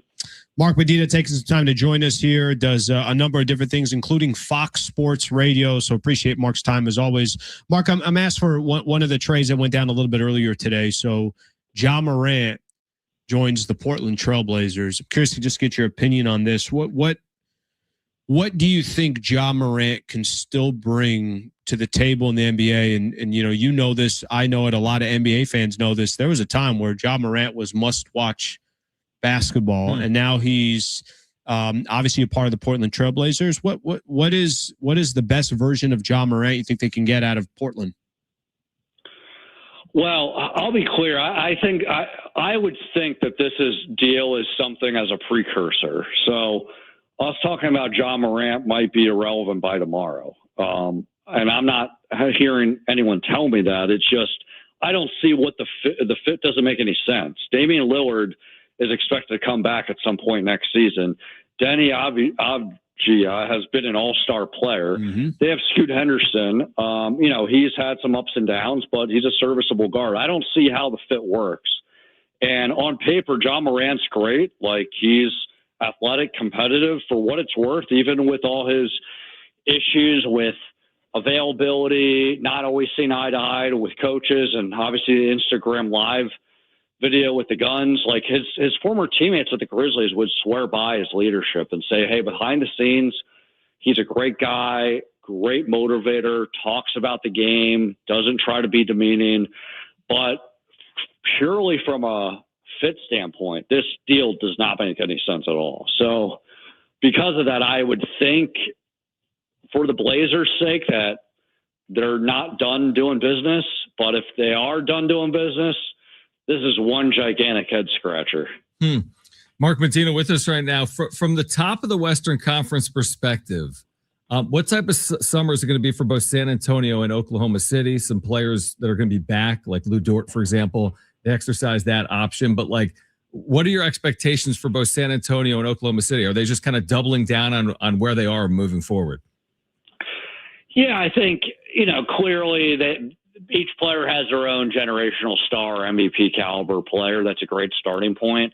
And then I think it's about finding the sweet spot of continuity and improving on the margins. Now, as of now, it seems like that both teams have really leaned in on continuity. I mean, they've made a commitment to Isaiah Hartenstein, and that wasn't surprising because he's a really good center. And even with Chet Holmgren, you need bodies to throw Victor Wembanyama. Surprisingly, they exercised the team option on Lou Dort. I thought that would be a casualty because the Thunder have to at least be somewhat deliberative with their cap, and they have a lot of wing players with Kesson Wallace and former Laker Alex Caruso that maybe they could absorb him going. But so far, the Thunder have leaned mostly on continuity, and same thing with the Spurs. I mean, Harrison Barnes back as of now.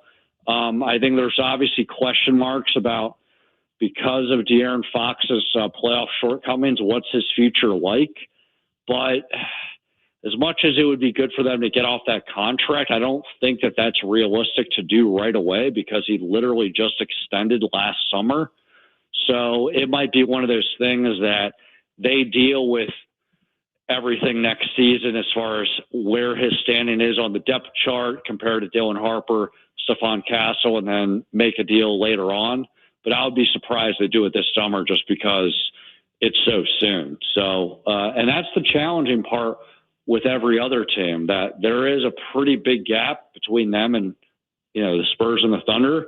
But I do think, there are lessons learned here that it took a few years for the Spurs and the Thunder to get to where they are. And so that's, for better and for worse, kind of the formula in today's NBA. It takes, 3-4 years to finally have a contending team together. But because of the second apron concerns and just parity itself, we haven't seen a repeat champion since the Warriors in 2018. So even if it takes 4 or 5 years, that might only result in a championship and nothing more, and, beyond still being in the mix. So it's real challenging formula for teams to try to figure out. Mark, with that in mind, I think it's a perfect transition to ask a Laker question based off of what you just said. Number one, you think Rob Pelinka has that much time to try to put together, a contender like you just mentioned, and we know the time it takes, and we know where the Spurs and the Thunder are and some of these other teams. How much rope do you think he has to put together a contender, and how far do you think the Lakers are away from actually making that happen this offseason? Yeah, well, the Lakers aren't saying this, but just using logic, inevitably when there's new ownership, they're always evaluating everyone to see if it's worth everyone to stay or not. So with that, it would be strong to say that Rob Pelinka's job is on the line right now, but it's a performance results business. So at some point he'll be evaluated on that. And so what this means for this offseason, I mean, Luka Doncic has made it clear he wants the Lakers to get a center, and that might happen. I mean, they're going to talk with Walker Kessler now. The Jazz can't match any offer, and the Jazz have put out messaging that they want to keep him. So they'll see if they can get Mitchell Robinson or Robert Williams III. It seems like they'll get LeBron back, but if he doesn't, it's about improving on the margins with all these role players and positional needs. I think, getting Cameron Carr was a good step in the draft, even though he wasn't a big. You draft on best talent available, and the Lakers still had a need with wing depth. And he's a guy who, is really athletic. He shoots the ball well from three. Defensively, he made it clear in his press conference he really wants to own that. So even though he's not considered an elite defender, he can grow into that role. So the good thing that the Lakers have is they have a good starting point with having Luka Doncic in his prime. But the challenging part is because you have Luka Doncic in his prime and it's the Lakers, they have to be a contending team very quickly or else changes are made. But I think, realistically, even if they negotiate a deal with LeBron, obviously Austin Reeves is back. They're just a team that's in the mix. There's nothing out there that all of a sudden puts them on the same level with OKC and San Antonio, barring major injuries. Mark, appreciate all the insight. Enjoy the slow week. I'm sure there'll be golfing and nothing hanging out on the beach. Yeah, you don't need your phone. Don't even bring it, right, Al? I mean, it's just so nice. Yeah, I won't text or make any calls. Yeah, we'll see what happens. That's a good strategy. I'll tell you this: if I know Mark, he's not sleeping for about 2 weeks minimum. 2 weeks minimum. Mark, we appreciate you, man. Thanks for doing it. Appreciate you guys. Thank And you, know what? Same thing to you, Alan. All right, buddy. Thank you, All buddy. right. Appreciate Are you going to go to sleep? I'll get a little sleep. Yeah, I'll get a little sleep. I sleep. I'm a fan of sleeping. Oh my gosh, I learned that in Monterey. I'm surprised you're even here today. Brother, this is you are. It was unbelievable. So dramatic. I did have a thought process of what if you're dead in this hotel room and I'm in it, and they're going to blame me. That was my concern. It wasn't your passing. My concern wasn't whether you're a target. Exactly. I had earplugs in, man. I couldn't hear anything. You would have thought you I didn't sleep the night before. You didn't have ears. All right. Alex Cohen calls games for the Cubs. My face. I am right now. I know. Alex Cohen calls games for the Cubs. If you missed our conversation, you'll hear it at 5 p.m. as the Padres get ready for Chicago coming up here tonight. Plus, the Padres making a series of moves today. We've got the latest for you on the other side. Schaefer and Sliwa, San Diego Sports 760, live on the iHeartRadio app.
All right, if you missed Alex Cohen, Marquee Sports Network calls Cubs games. He's calling this Cubs Padres series. You'll hear that coming up at 5 p.m. We'll get to the wrap, Alan, at 5:30. NBA shaking, man. So much going on in the NBA. A lot in the NBA. A lot going on. You know, this kind of actually, for this time of the year, take the combination of the World Cup, Padres, Dodgers, Padres, Cubs. I mean, it's kind of a funner time in the summer. Summer isn't considered this unbelievable time in sports. So sometimes a dead period. Yeah. Tonight, by the way, is the last World Cup match in Monterey where we went. I mean, we're vets. I mean, been to Monterey. Check that off the list. But I feel like it's about to get a lot of acclaim. The stadium that we went to, I've seen it on social media. It's Netherlands and where are they playing? Morocco. Two really good teams. Morocco's got one of the best stars, young stars in this tournament.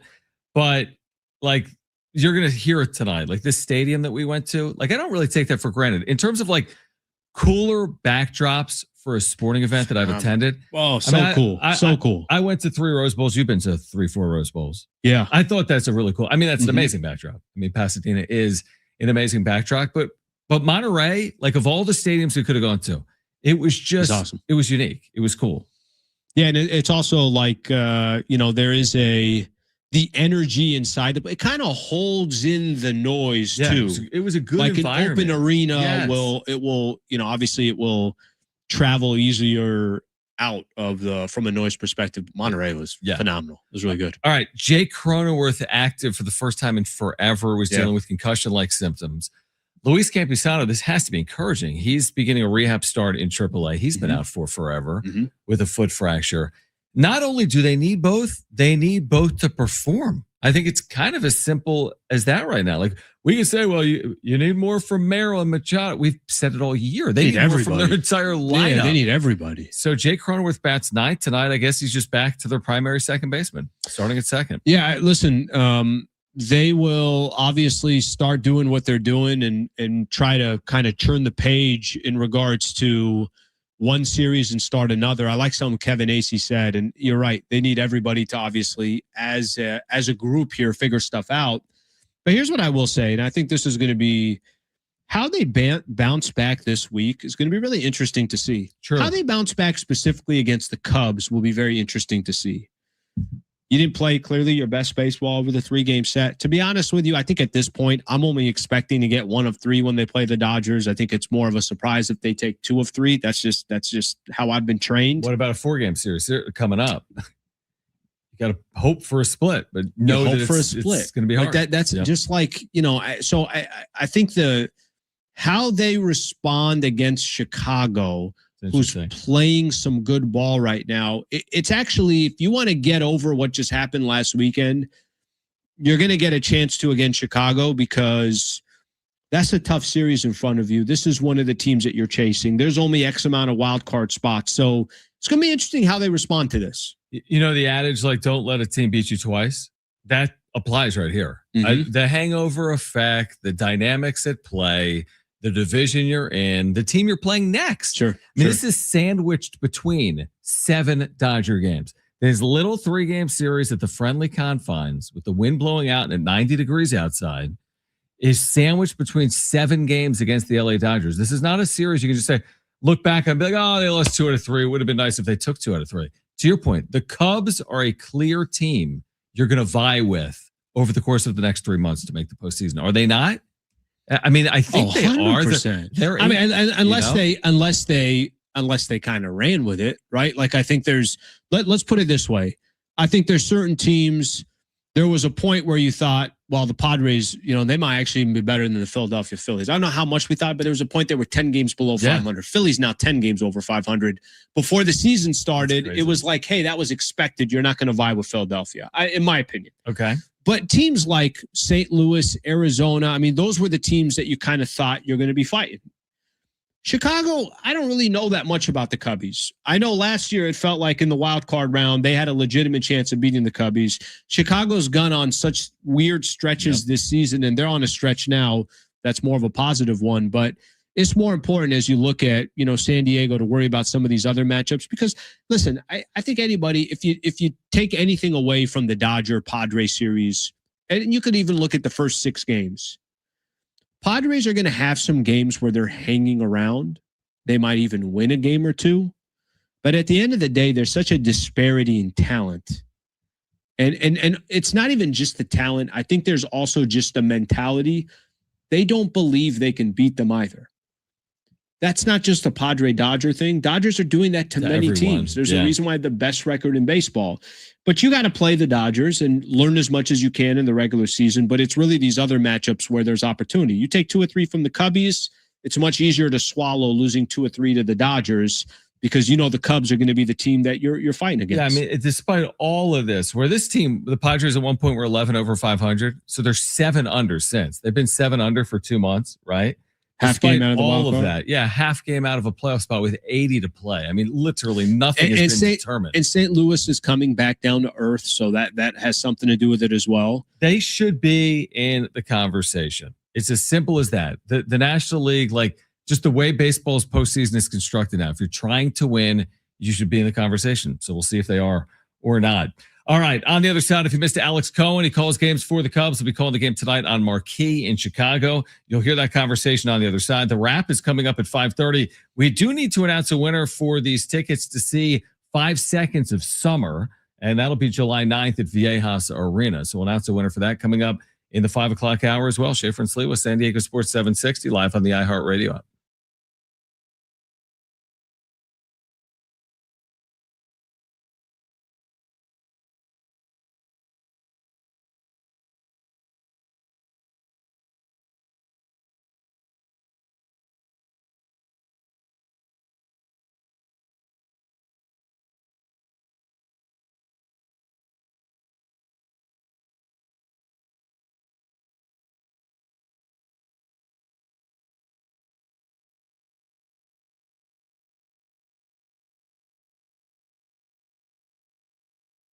DraftKings live in all 50 states. Yes, that means you, California, win or go home. That's it. That's the knockout round. And DraftKings has you covered for every single match. The DraftKings app is now live in California, so whether you're catching the early kickoff before work or the late match at the bar, you're in on every minute, every match, every moment, all in one app. Right here in California, the world's biggest stage is in the palm of your hand. New DraftKings customers sign up with a code SD760.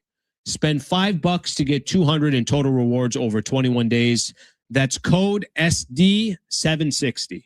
In partnership with DraftKings, the crown is yours. Event trading offered by DraftKings Predictions, a CFTC registered introducing broker. Trading involves risk of loss. Market availability varies. Eligibility restrictions apply. $50 every 7 days via click to claim, issued in non-withdrawable predictions dollars that expire in 1 year. Ends July 19th. Terms, dkng.co/predictions promo.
This report is sponsored by Anderson Plumbing, Heating, and Air. The Padres and Cubs are getting set for game one of their series at Wrigley Field. It's going to be Griffin Canning going for the Friars and Shota Imanaga going for the Cubs. First pitch here is in about 5 minutes at 5:05. In NBA news, the Grizzlies are sending two-time NBA All-Star Ja Morant to Portland for Jeremy Grant and Chris Murray. Morant, who's 26, has only played 79 games the last 3 seasons due to off-the-court issues and injuries. We got a couple finals from the World Cup earlier today. Brazil defeated Japan 2-1, and it just went final about 10-15 minutes ago. Paraguay defeated Germany in penalty kicks to advance to the round of 16. Choosing the right home service company isn't just about fixing what's broken. It's about trusting who's in your home. That's why homeowners count on Anderson for friendly professional service that keeps everything running right. Visit AndersonPHA.com. It's Schaefer and Sliwa. Sean Schaefer. Are we at the point, though, and I agree with you, it's the U.S., are we really going to just punch their ticket to the quarterfinal? But are we at the point where we say if they lose to Bosnia, it's an absurd disappointment? Alan Sliwa. Yeah, I think that part's okay. If this was the old format, 16 becomes the knockout, then there isn't a country that they could face that I'd be like, oh my gosh, like unbelievable. But when you get to 32, there's countries that are going to be in it that you're not expecting to make any noise. Here's Schaefer and Sliwa. All right, final hour of the day on Schaefer and Sliwa. Not literally hour, final hour of the day. Final hour of the day is at 11 p.m. All right. Alex Cohen, Marquee Sports You're Network. right. You're right. What else? Like what am I supposed to add to that? Like You're that? 100% right. All right, the wrap coming up John at 5:30. Brent, we need to have a winner for those 5 seconds of summer tickets. We'll do that at 5:15 because we have another giveaway later in the hour.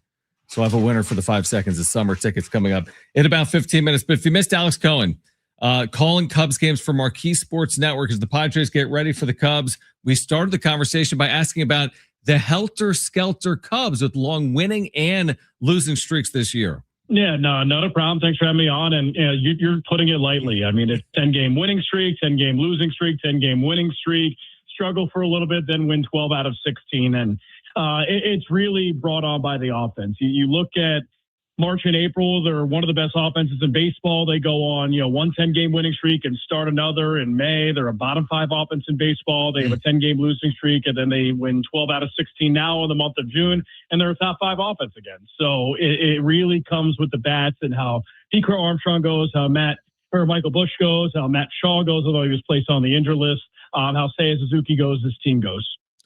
Well, we're very excited that we're catching the Cubs when they're playing some great baseball. It's great timing for the San Diego Padres here. I'll ask you this. I think it felt like this last season, and you could tell me if anything has changed. Padres and the Cubs obviously play in the wild card round, and that was, I think there was this, hey, just get in and see what you can do from there. And obviously San Diego wasn't able to make it happen. As the Cubbies now sit here, let's see how many games over, 8 games over 500. Of course, there's a cushion between where the Brewers and the Cubs are. What are the expectations for the Chicago Cubs? Kind of, if you look at it from a playoff outlook perspective, just kind of paying attention to the regular season here, what are those expectations in Chicago?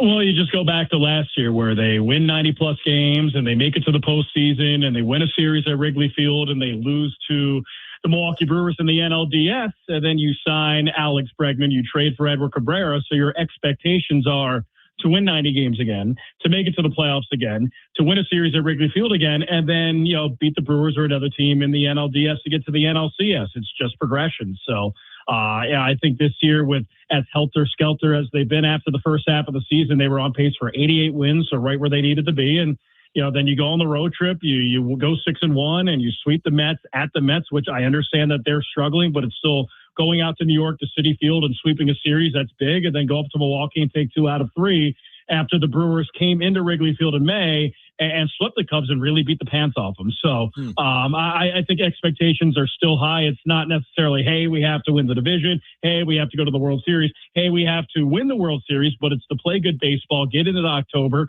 and then have success there.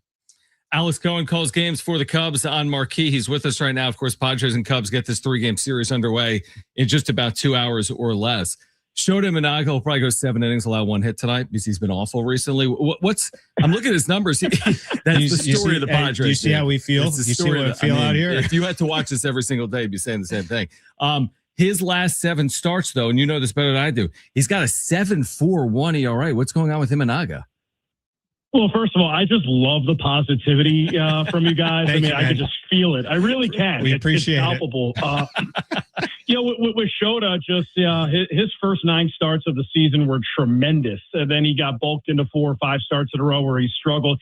Actually hasn't been bad in his last couple starts. What I think has gone well with Shota, last year you saw him, fastball velocity was 90 to 91. He was getting touched up on the fastball. Then this year, 92 to 93, which might not seem like that much, but getting more swings and misses still, well above league average strikeout rate, chase rate. So I think he's been better than the stats have indicated. That being said, still susceptible to the home run ball. And if you look at the flagpoles here at Wrigley Field today, they are blowing and they are blowing out. So it should be an interesting game. Alex, I'm curious to get your thoughts. Padres just finished a 3-game set against the Dodgers, and obviously we're in the NL West, so we got to face this team. I think it's 38 times it feels like a season. I'm curious to get your thoughts on that team versus the rest of the NL. Anybody it feels like that's going to, if the Cubs want to reach their goals this year, if the Padres want to reach their, Philadelphia, Atlanta, go down the list, it feels like everybody's going to have to go through the Dodgers. When you look at them, and again, this is the Padres just coming off a 3-game set for them, what are the flaws? Do you see anything in there that, okay, hey, if I'm the Cubbies, this is how you beat them? Because we're obviously trying to figure that as well in San Diego. Well, I mean, first of all, with the Dodgers, I think about it very matter of fact and pretty surface level. They won back-to-back World Series. They have the best player in the world, and they have the best record in baseball right now.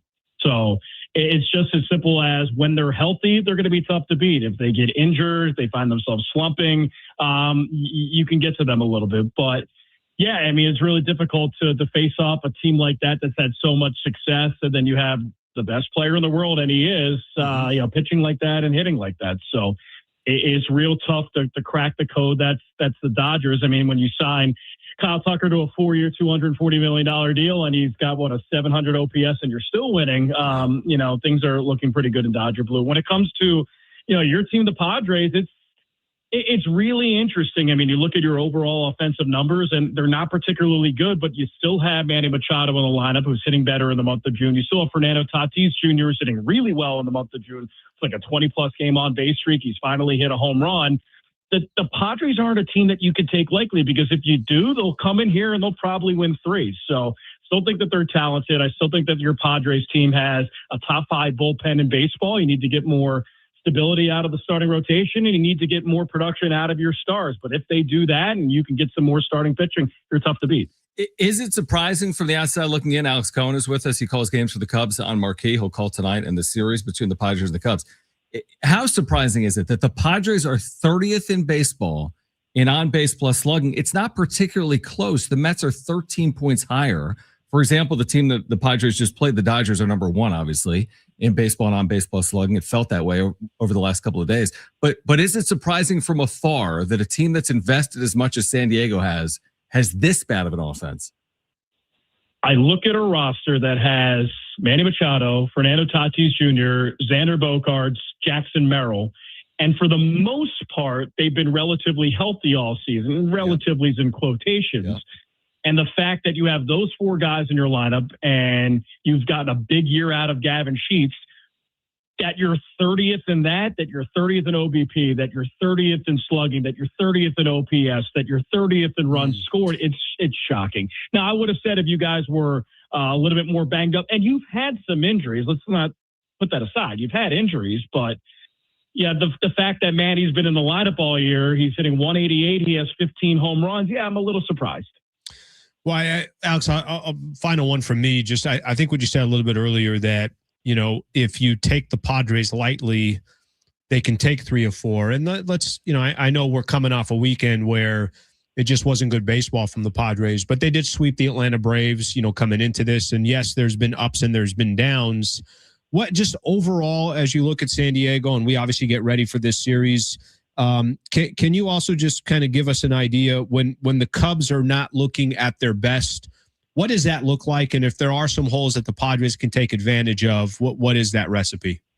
When the Chicago Cubs are not at their best, they are still getting guys on base because they draw a ton of walks, but they're not able to drive them in. If you look at their runners in scoring position stats, they've been pretty bad the entire year. They've been better as of late, but we were looking at it after the month of May. The Cubs, had won 10 straight twice, and if they lose 10 straight, they're back to being 500, and they are the worst team in baseball with runners in scoring position, especially when you sign a guy like Alex Bregman to a $175 million deal. You have a $177 million shortstop. Nico Horner just got a long contract extension. Pete Crow Armstrong just got a long contract extension, and that was perplexing. I think offensively they've been a little bit better overall. I mean, a lot better, but the runners in scoring position numbers have been a little bit better. But overall this season, when they are not going well, they are able to get guys on base, but unable to bring them in. Alex, appreciate it. Have a good call of this 1-0 thriller tonight. Imanaga and Canning at Wrigley with the wind blowing out. Now, we appreciate you doing it, man. Hope all is well, dude. Thanks for hopping on in San Diego. Hey, take that to the bank. It's going to happen. Appreciate it, guys. Thank you, man. All right, Alex Cohen, Marquee Sports Network, Padres and Cubs just underway. That conversation from about an hour or so ago here on Schaefer and Sliwa. We have tickets to give away still to see 5 Seconds of Summer. If you want to qualify to win those tickets, hit us up on the talkback mic. Tell us if you thought it was embarrassing or not this weekend from a fan perspective at Petco Park, with Petco being overrun by Dodger fans. If you want to win those tickets to see 5 Seconds of Summer, we'd love to hear from you. Did you find that embarrassing or not? Open the iHeartRadio app, search for San Diego Sports 760, click the red microphone icon, and just by doing that, you're automatically eligible to win a pair of tickets to see 5 Seconds of Summer coming up July 9th at Viejas Arena. Updates from Wrigley Field where the Padres and Cubs are underway, plus the wrap coming up at 5:30. We're here until 6. Schaefer and Sliwa, San Diego Sports 760, live on the iHeartRadio app.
All right, you can hear Team USA's next game versus Bosnia right here on San Diego Sports 760. Our coverage begins Wednesday at 4:30. 2026 World Cup coverage lives on San Diego Sports 760. Real quick, Alan, we have some housekeeping. Okay. We have a winner. We're going to need a drum roll. We have a winner of Motley Crue tickets. We're still qualifying listeners to win tickets to see 5 Seconds of Summer off our talkback mic. But let's give away these Motley Crue tickets with a drum roll. And our winner off our talkback mic of these tickets, Austin from Vista. Good work, Austin. Very well done.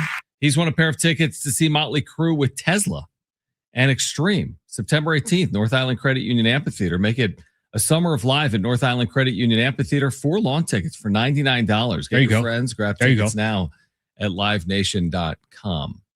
Quick shout out here. Yeah. So shout out YouTube today. Obviously very, very busy. A lot of it, comes off of this Dodgers Padres weekend and then this Cup Series starting. So if you're here on YouTube and maybe this is the first time you've been here, we appreciate you guys hanging out throughout the show. Please consider subscribing to the channel at Schaefer and Sliwa. We got the wrap coming up at 5:30. Padres and Cubs are scoreless through an inning, I believe. Are they scoreless through an inning or the Cubs challenge? They are. All right, scoreless through an inning. While this game plays out, NBA free agency is already at a fever pitch. I know free agency hasn't technically begun. What do we have? What's the latest? What are you anticipating? What are we expecting here in the hours to come? Well, I think something that's going to be really, really interesting. First off, I think the Oklahoma City Thunder bringing back Isaiah Hartenstein and then also bringing back Lou Dort. That kind of calms a lot of the water in OKC.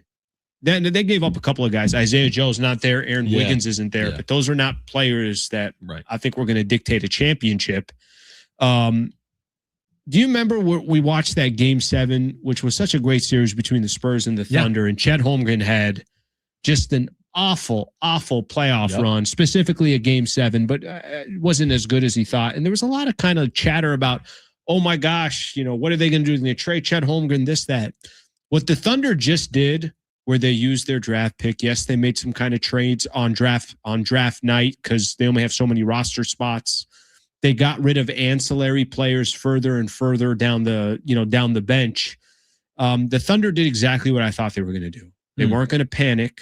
They don't need to panic, and they're going to bring back basically the same squad to go compete for a championship.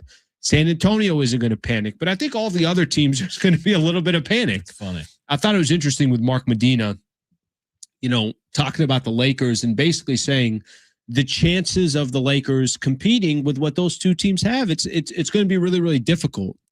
I'm going to read something here that came from Sam Amick, but I'm also going to read something Dave McMenamin just put out there. Detroit Pistons restricted free agent center Jalen Duren has a planned call with the Los Angeles Lakers on Tuesday. A league source confirmed to ESPN Sam Amick and credit Sam Amick for having that news first. However, Detroit thus far is uninterested in pursuing a sign and trade with their all-star big man, sources said.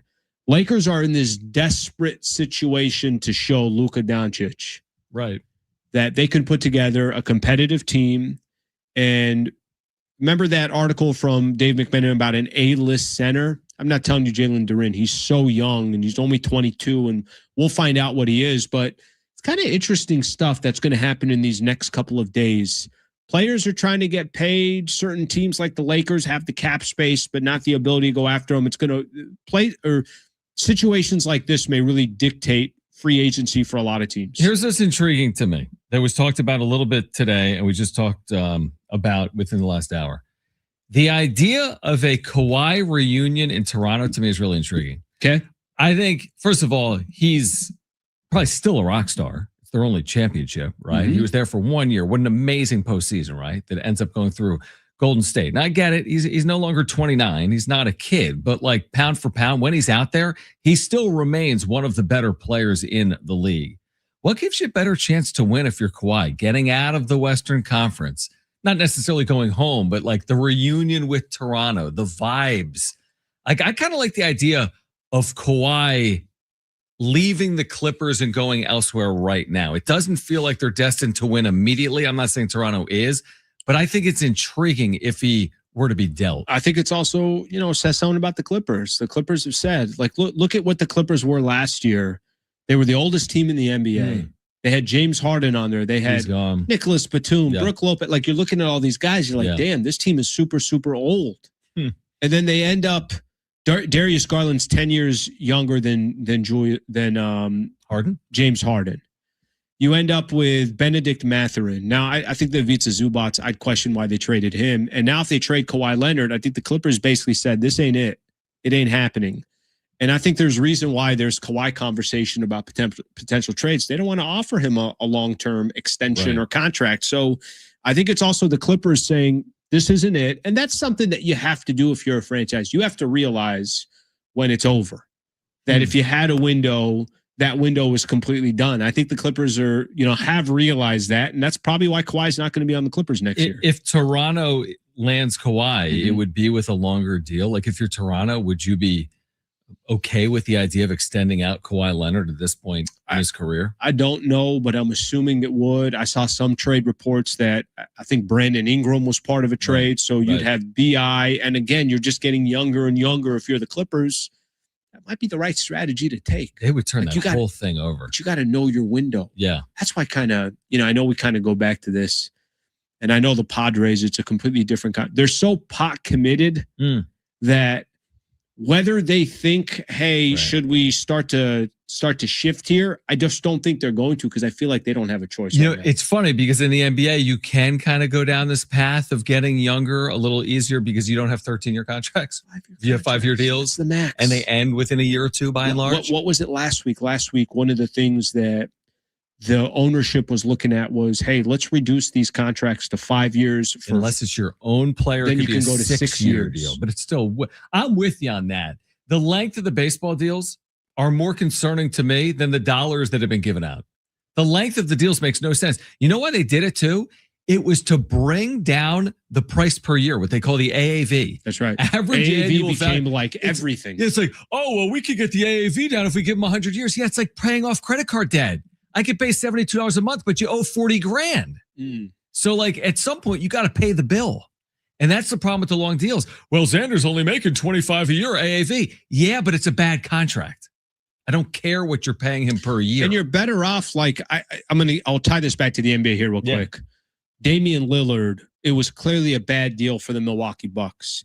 They made it an even worse deal by saying, we're going to stretch out his contract over 5 years. And it's like that credit card. I'd rather have that contract in 2 years and get it done and it's off the books than 5 years. Like, again, I'm just using one example, but it's interesting. I mean, some of this stuff about AD and LeBron James and can they team up with Steph Curry and everything else? This is the one thing that I give the NBA a ton of credit for. They can create buzz. And sometimes I ask myself, are they creating something out of nothing? Sometimes it feels like they are. It'll be interesting to see what happens over the next 24, 48, 72 hours. All right, we'll get to the wrap on the other side. Again, if you want to qualify to win those tickets to see 5 Seconds of Summer, hit us up on the Talkback mic. Tell us what you thought of this past weekend at Petco Park from a fan perspective with all the Dodger fans in the building for a chance to win those tickets. Open the app, search for 760, click the red Talkback microphone. But the wrap is coming up next here until 6. Schaefer and Sliwa, San Diego Sports 760 live on the iHeartRadio app.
This report is sponsored by the California Department of Boating and Waterways. The Padres and Cubs are underway of game 1 of their series at Wrigley Field. It's Griffin Canning going for the Padres and Shota Imanaga going for the Cubs. Right now we are in the bottom of the second and we have no score. The Memphis Grizzlies traded 2-time NBA All-Star John Morant to Portland today for Jeremy Grant and Chris Murray. Morant, who's 26, has only played in 79 games in the last 3 seasons due to off-the-court issues and injuries. World Cup news, we had a couple finals from earlier today. Brazil defeated Japan 2-1, and Paraguay defeated Germany on penalty kicks to advance to the next round. Whether you're on the lake or on the river or the bay, when you hop on board for a day on the water, make sure everyone's on board with wearing a life jacket. Life jackets save lives. Get on board. A message from the California State Parks Division of Boating and Waterways.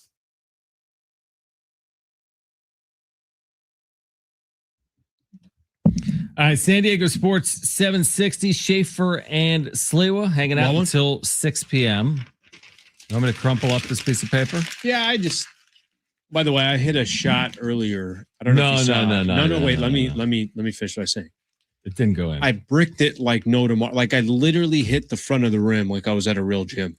Did it go in? No. No, you said I hit a shot. As in I took a shot. That's cash. You go first. No, wide right.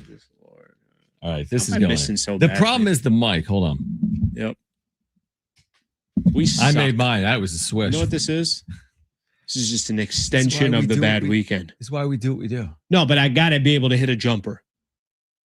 I don't take you as, were you like a high school star? No. Okay. I could hit a jumper. Were you a middle school star? Yeah. Middle school. You? Oh, you were just clean. I was magic. I was magic in middle school. I was magic in 7th Turned grade. to high school, and all of a sudden there were real athletes out there. That's hilarious. All right, here until 6 p.m. Let's get to this. It's time for the wrap. Presented by Sombrero Mexican Food. Check out their website at sombreromex.com. Which country has been the most impressive so far in the World Cup? Germany. Germany. Most impressive. Germany out. Japan out. No. Most impressive. Gotta be honest. I don't know if the competition is there, but Mexico's been very impressive. It pretty much dominated their games. A lot of goals. Argentina has been very impressive. I'm going to go France. France has been the most impressive country so far in the World Cup. So I think England's been very good. I think they had 7 points into the knockout round. Brazil, by the way, is impressive getting through, beating Japan today. They're into the round of 16. I feel like Argentina right now is. All right, who's the favorite as we sit here right now to win it all? Is it Argentina? Probably Argentina. Spain's got to be up there. Maybe Spain too. But Spain had that scoreless draw. I can't say they're the most impressive. I'm going to go with Argentina. I'm going to go with Argentina too. So we're basically both going with the two countries that were in last year's 2022's World Cup. No, it makes sense. Say Cape Verde? No, I think it makes sense. I think we make the proper argument. I'm so happy they're finally at a group stage. Yesterday, watching these single elimination, that's it. You win, you move on. Canada won yesterday. Obviously, a couple of games already today. We talked about Germany being out. This has now reached kind of the point where we've all been waiting for in regards to that. I will say this real quick, though. Like, Cape Verde getting through is impressive. They had never been in the world. Who do they have? Spain? I thought you had it. No, they just played Spain. Argentina? Don't worry about it. No, who do they got? I thought you had it up. Now I want to know. Congo? No, Congo is against Argentina. Yeah. Who's Cape Verde playing? Cape Verde is going up against. I know they got a tough matchup with Saad earlier. Control F. Argentina. Friday they play Argentina. That'll be a tough one. Yep. Next question. Do you think LeBron stays or goes? So much chatter right now. I'm gonna stay consistent with what I said from the beginning. There will always be noise. There will always be other, scenarios and options and everything else. But I do think at the end of the day, I think he stays with the Los Angeles Lakers in his 24th season in the NBA. It's going to be his 9th with the Lakers. I will tell you from a pulse from a lot of Laker fans, obviously I'm putting up a lot of Lakers content on a daily basis, Lakers and NBA. I think there's a lot of Laker fans that are more than ready to close that chapter. I think they might have to wait another year. I think he stays. To your point, I think he should go. I don't think there's any question about it. I think the best situation for Luka now and moving forward is without LeBron James, because you're going to be in that situation very soon. So what are you waiting for? Los Angeles is how I see it. But I get it. There's more than that. It is LeBron James. But I think he stays. I don't think it's best for the organization. All right, he stays. You can't pay him more than 30. 30, Right, 30, so it's 30 is reasonable. like a respectful number, and still also they got to go make other moves. Next question. The real question is, does Bronny stay or go? How about We'll be that? with his dad, What if LeBron's gone and Bronny stays?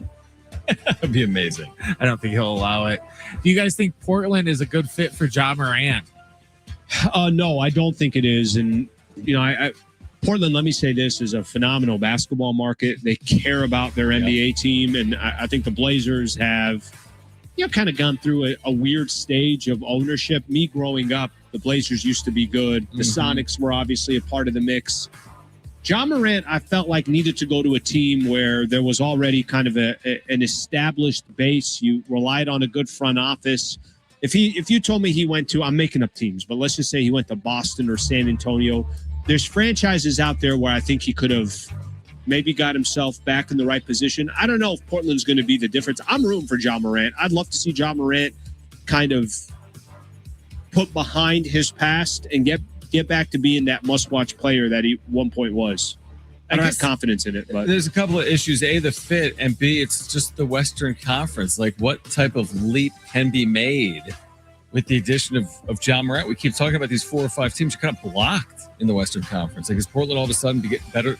All of a sudden, they're better moving than in the right Lakers? direction. They're moving in the right direction. Are they better than the T-Wolves? Are they better than the Nuggets? Are they better than the Thunder? Are they better than the Spurs? Probably not. Next question. Can the Padres have a winning road trip? Are they 7? 7. And 4 of those are against the Dodgers? Yeah. 3 of them in Chicago, starting obviously today. Yeah, I'll be consistent with this. I'd be surprised if they came back, 4-3. Definitely would be surprised if they came back 4-3. Based on how they played against the Dodgers, now you're going up to Dodger Stadium, which in a weird way, I think there's probably less pressure on the Padres when they're in LA than they are here in San Diego. I'm going to lean towards, I think that I think this one goes, I think they're below 500 when they come back. As in on the homestand. On the road trip. Yeah. I'm Or the road trip. hopeful. I think 4-3 is at least, you can be hopeful for. Here's what it entails. A series win here in Chicago. And 2-2. And then 2-2. So you can be hopeful for it, but I'm with you. They need to show us more just in general. Even in June, remember they had the 4-game win streak against the Dodgers and the Braves, and it's still in June, they're under 500, right? June's about to come to an end. May, they were under 500. Like, it's been a 2-month period of time where they have not played well. What were they at the end of May? End of May? Were they over? April? Were they probably 10 over or something? Oh, no, you know what? No. I know what it was.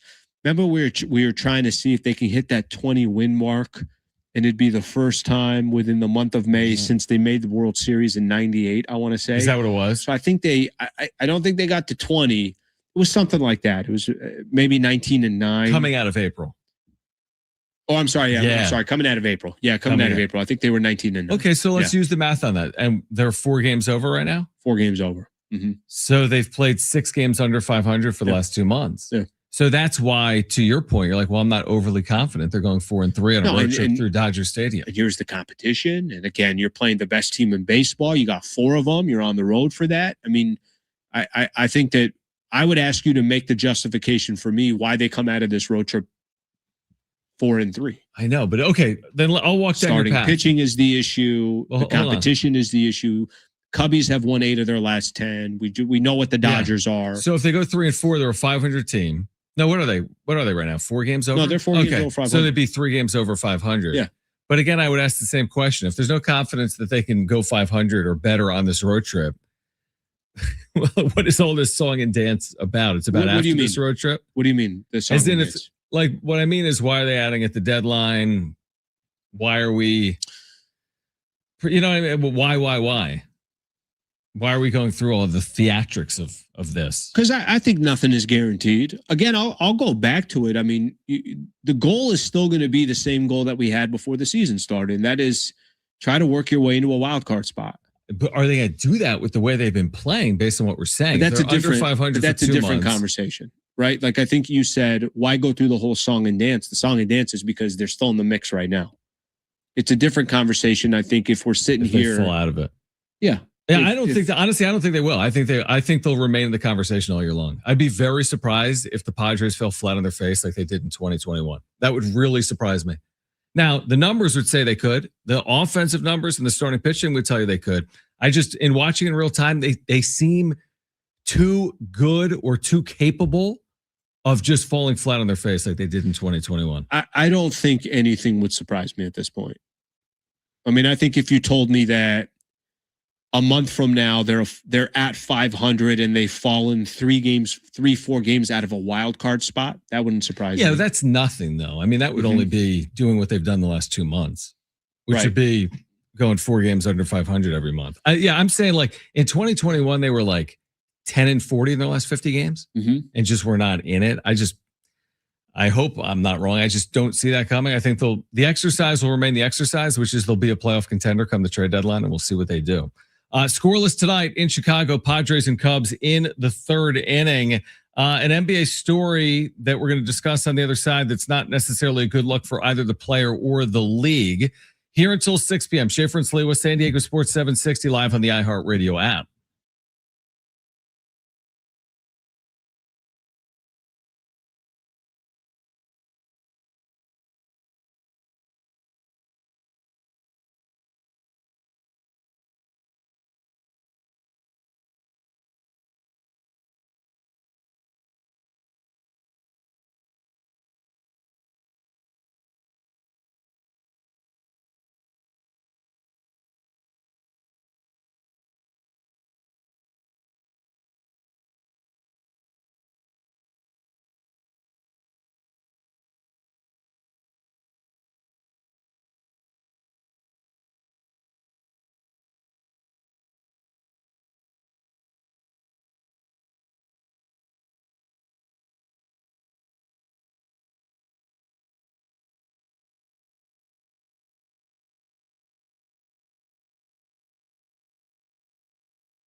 All right, final time here today. Schaefer and Sliwa back tomorrow, 3 to 6. World Cup action Wednesday at 4:30. You can hear the U.S. right here on 760. Get you ready for that. Ready for it. Are you ready for? Yeah, I'm ready for all these games. There's another game coming up tonight as well. Yep. Was just that's right. That's the one you mentioned. Yeah, is Netherlands, in Morocco. Is in Monterey, and that's a good game. Yeah, I'm ready for it. Paraguay beats Germany, upsets Germany in penalty kicks. What's that say about the U.S.? Didn't we beat Paraguay by like 100 goals? Japan and Brazil earlier today. Brazil wins after being down 1-0. We had some good games today. Oh yeah, U.S. beat Paraguay 4-1. Just for comp sake, if you can make that comp. Very interesting. Yeah, we beat Paraguay. Led 3-0, won 4-1. So we'll see. You doing a Del Mar Fairground soon, you said? Yeah, I'm trying to go Wednesday when we get out of here at 4:30, actually, during the U.S. Bosnia game. Okay. I'm hoping maybe for a smaller crowd with the U.S. playing. Yeah, it could be on a Wednesday. I went last week. I ended up going on Friday. Yeah? Haven't been, I told you, in years. It's crazy, right? I'd go back. I'd go back. I can't make it happen again, but that's definitely let's try to make that happen once a year. It's fun. Yeah, had a good time. Yeah. Really did. Had a good time. Didn't try the craziest food out there. I did see I think it's a triple decker. It's 2 donuts. It's I think a Krispy Kreme donut, and then 3 slices or 3 hamburger patties obviously on cheese and everything. You didn't get that? I didn't get that one. No. What did you get? Anything? Yeah, I did. I went with some burrito tacos. There's actually this place. Interesting. You know what they use? They have ramen tacos. They use literally straight up ramen to be like the shell of it. I know. Yeah. Actually, now that I'm thinking about it, but anyways, did some burrito tacos and then they had that shawarma stand that I think that you had talked about. Phenomenal. Like these wraps, just vegetables inside of it, chicken shawarma. Place was actually really good. Yeah, I'm good trying food. to get there Wednesday. And a cinnamon roll. Let me just sneak that in here. Yeah, just a cinnamon roll. Why not? Just real quick on that. Malik Beasley spent a long time in the NBA, right? NBA veteran, and he's been indicted today on federal charges for gambling related to point shaving and prop bets. These details, man. This has been an issue, by the way, in college basketball and in the NBA. You'd like to think of the NBA with the sheer dollars associated that you could keep it away, but you cannot, even at the NBA level. But Malik Beasley wasn't in the league for 4 weeks. He was in the league for like a decade or more. Yet he's been federally indicted on point shaving and prop bet scandals. Yeah, I don't know. Is it something that's just going to exist in perpetuity? Because it feels like there's been a lot of this over the last 4 or 5 years. So allegedly, sports gambling scheme that targeted at least 4 games during the 2023-2024 season. Let me just see here. There was a detail here that I want to have here. He agreed to manipulate his statistics ahead of at least 4 games during the season. He was with the Bucks at that time. There's one other detail here. Beasley received bribes from co-conspirators, often used to reduce or pay off debts he owed. Ed Davis, a former player that he owed as well. The 2 were teammates on the Minnesota Timberwolves during the 2021 season. Davis was known in the scheme as Beasley's gatekeeper. Only way you can bet Vegas in sports betting, Davis texted Beasley, we can make some good money. It's crazy to me with some of these NBA contracts because you look at Terry Rozier as well. Where are you in your state of mind to think that this is a good idea? Where are you in your state of mind to think I can get away with this? And by the way, I don't know the answer to that. Maybe there are players that are getting away with it. I have no idea. Yeah, I mean, I think the issue is there's examples of players being caught, yet there's more examples of these schemes still being run.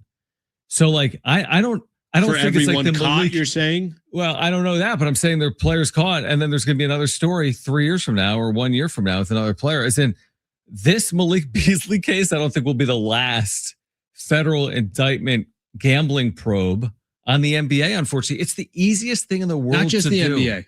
No, but it's easier in the NBA. You're right about and that. college because here's my prop: 3.5 rebounds, more or less. It's so easy. It's so easy to rig that. It's very hard to rig in baseball. I'm gonna have 2.5 hits or less than 1.5 hits. Although we saw Class A with the Guardians, he was allegedly rigging first pitches thrown. Wow. And he was throwing pitches out of the strike zone allegedly because of prop bets. So it's like, how do you get rid of this in sports? I think it's a lot easier said than done.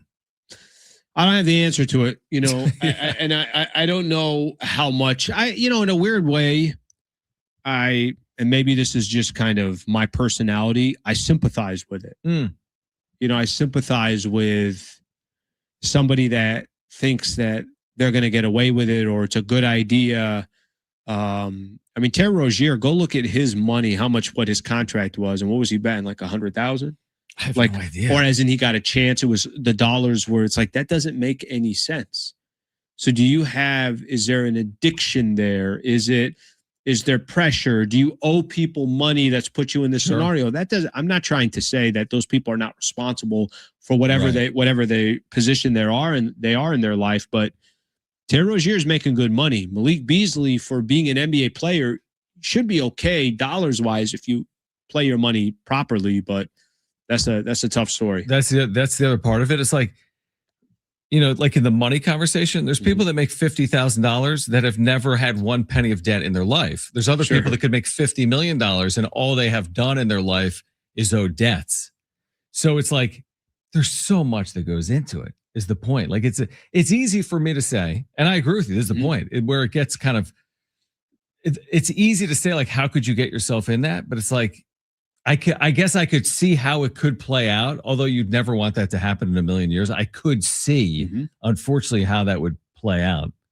And some of this stuff, too, is just like, if these guys would just use just a shred of common sense, like look at Chauncey Billups. You go to those underground poker rooms. Who do you think runs those underground poker rooms? They're underground for a reason. Otherwise, you could just go to Vegas and play poker legally. Right. So just kind of use common sense and just think, why is this underground? Who could be running it? And, and then as soon as they saw, hey, is that who I think it is? Bam, you're hooked, because now they're going to blackmail you and you're screwed. Not great stuff. It's really not great stuff. All right. Padres Cubs series underway. Padres needing a good start from Griffin Canning. Yeah. And we'll see if he provides that to them or not. He was on the ropes a bit in the first inning, got out of the second inning unscathed, and we'll see if the Padres can get off to a good start in this 3-game series in Chicago. Yeah, and also can they try to, as best as they can some of these starters just shed a little bit of light again? I mean, can some of these starters just give them something? What this is something that Acee was saying a little bit earlier. What starters do you have confidence in, right now? What starters do you have confidence in right now?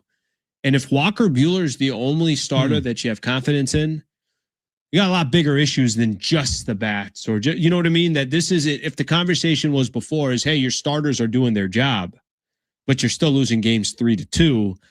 Problem is now you got, as you said before, it's like I got a leak over here and then I got a leak over there, and then it leads to another leak over here. That's tough. Yeah, in present day, I feel like the rotation's a bigger issue than their lineup heading into this series, but that could change based on what happens over the course of the next week. But again, Padres and Cubs underway. Padres leading the Cubs in Chicago 1-0 through 3 innings. You think that's the final score? Like I told Alex Cohen? That's all you need. 1-0. That's right. That's what you said. 1-0. We'll see if the Padres can hold this. They don't need anything more. Nah, it's fine, right? Wind blowing Take a 1-0. 1-0 win. Yeah, absolutely. All right. 3-game series underway. We are back tomorrow right here on San Diego Sports 760. We'll be with you from 3 to 6, getting you ready for game 2 of the series between the Cubs and the Padres. Then again, join us Wednesday, Team USA in action, 4:30, pre-match coverage right here on San Diego Sports 760. Looking forward to that. Yes, sir. All right. If you missed anything, sportssd.com or the iHeartRadio app. Back tomorrow at 3 p.m. For Brent and Alan, I'm John. This is Schaefer and Slay with San Diego Sports 760. Live on the iHeartRadio app.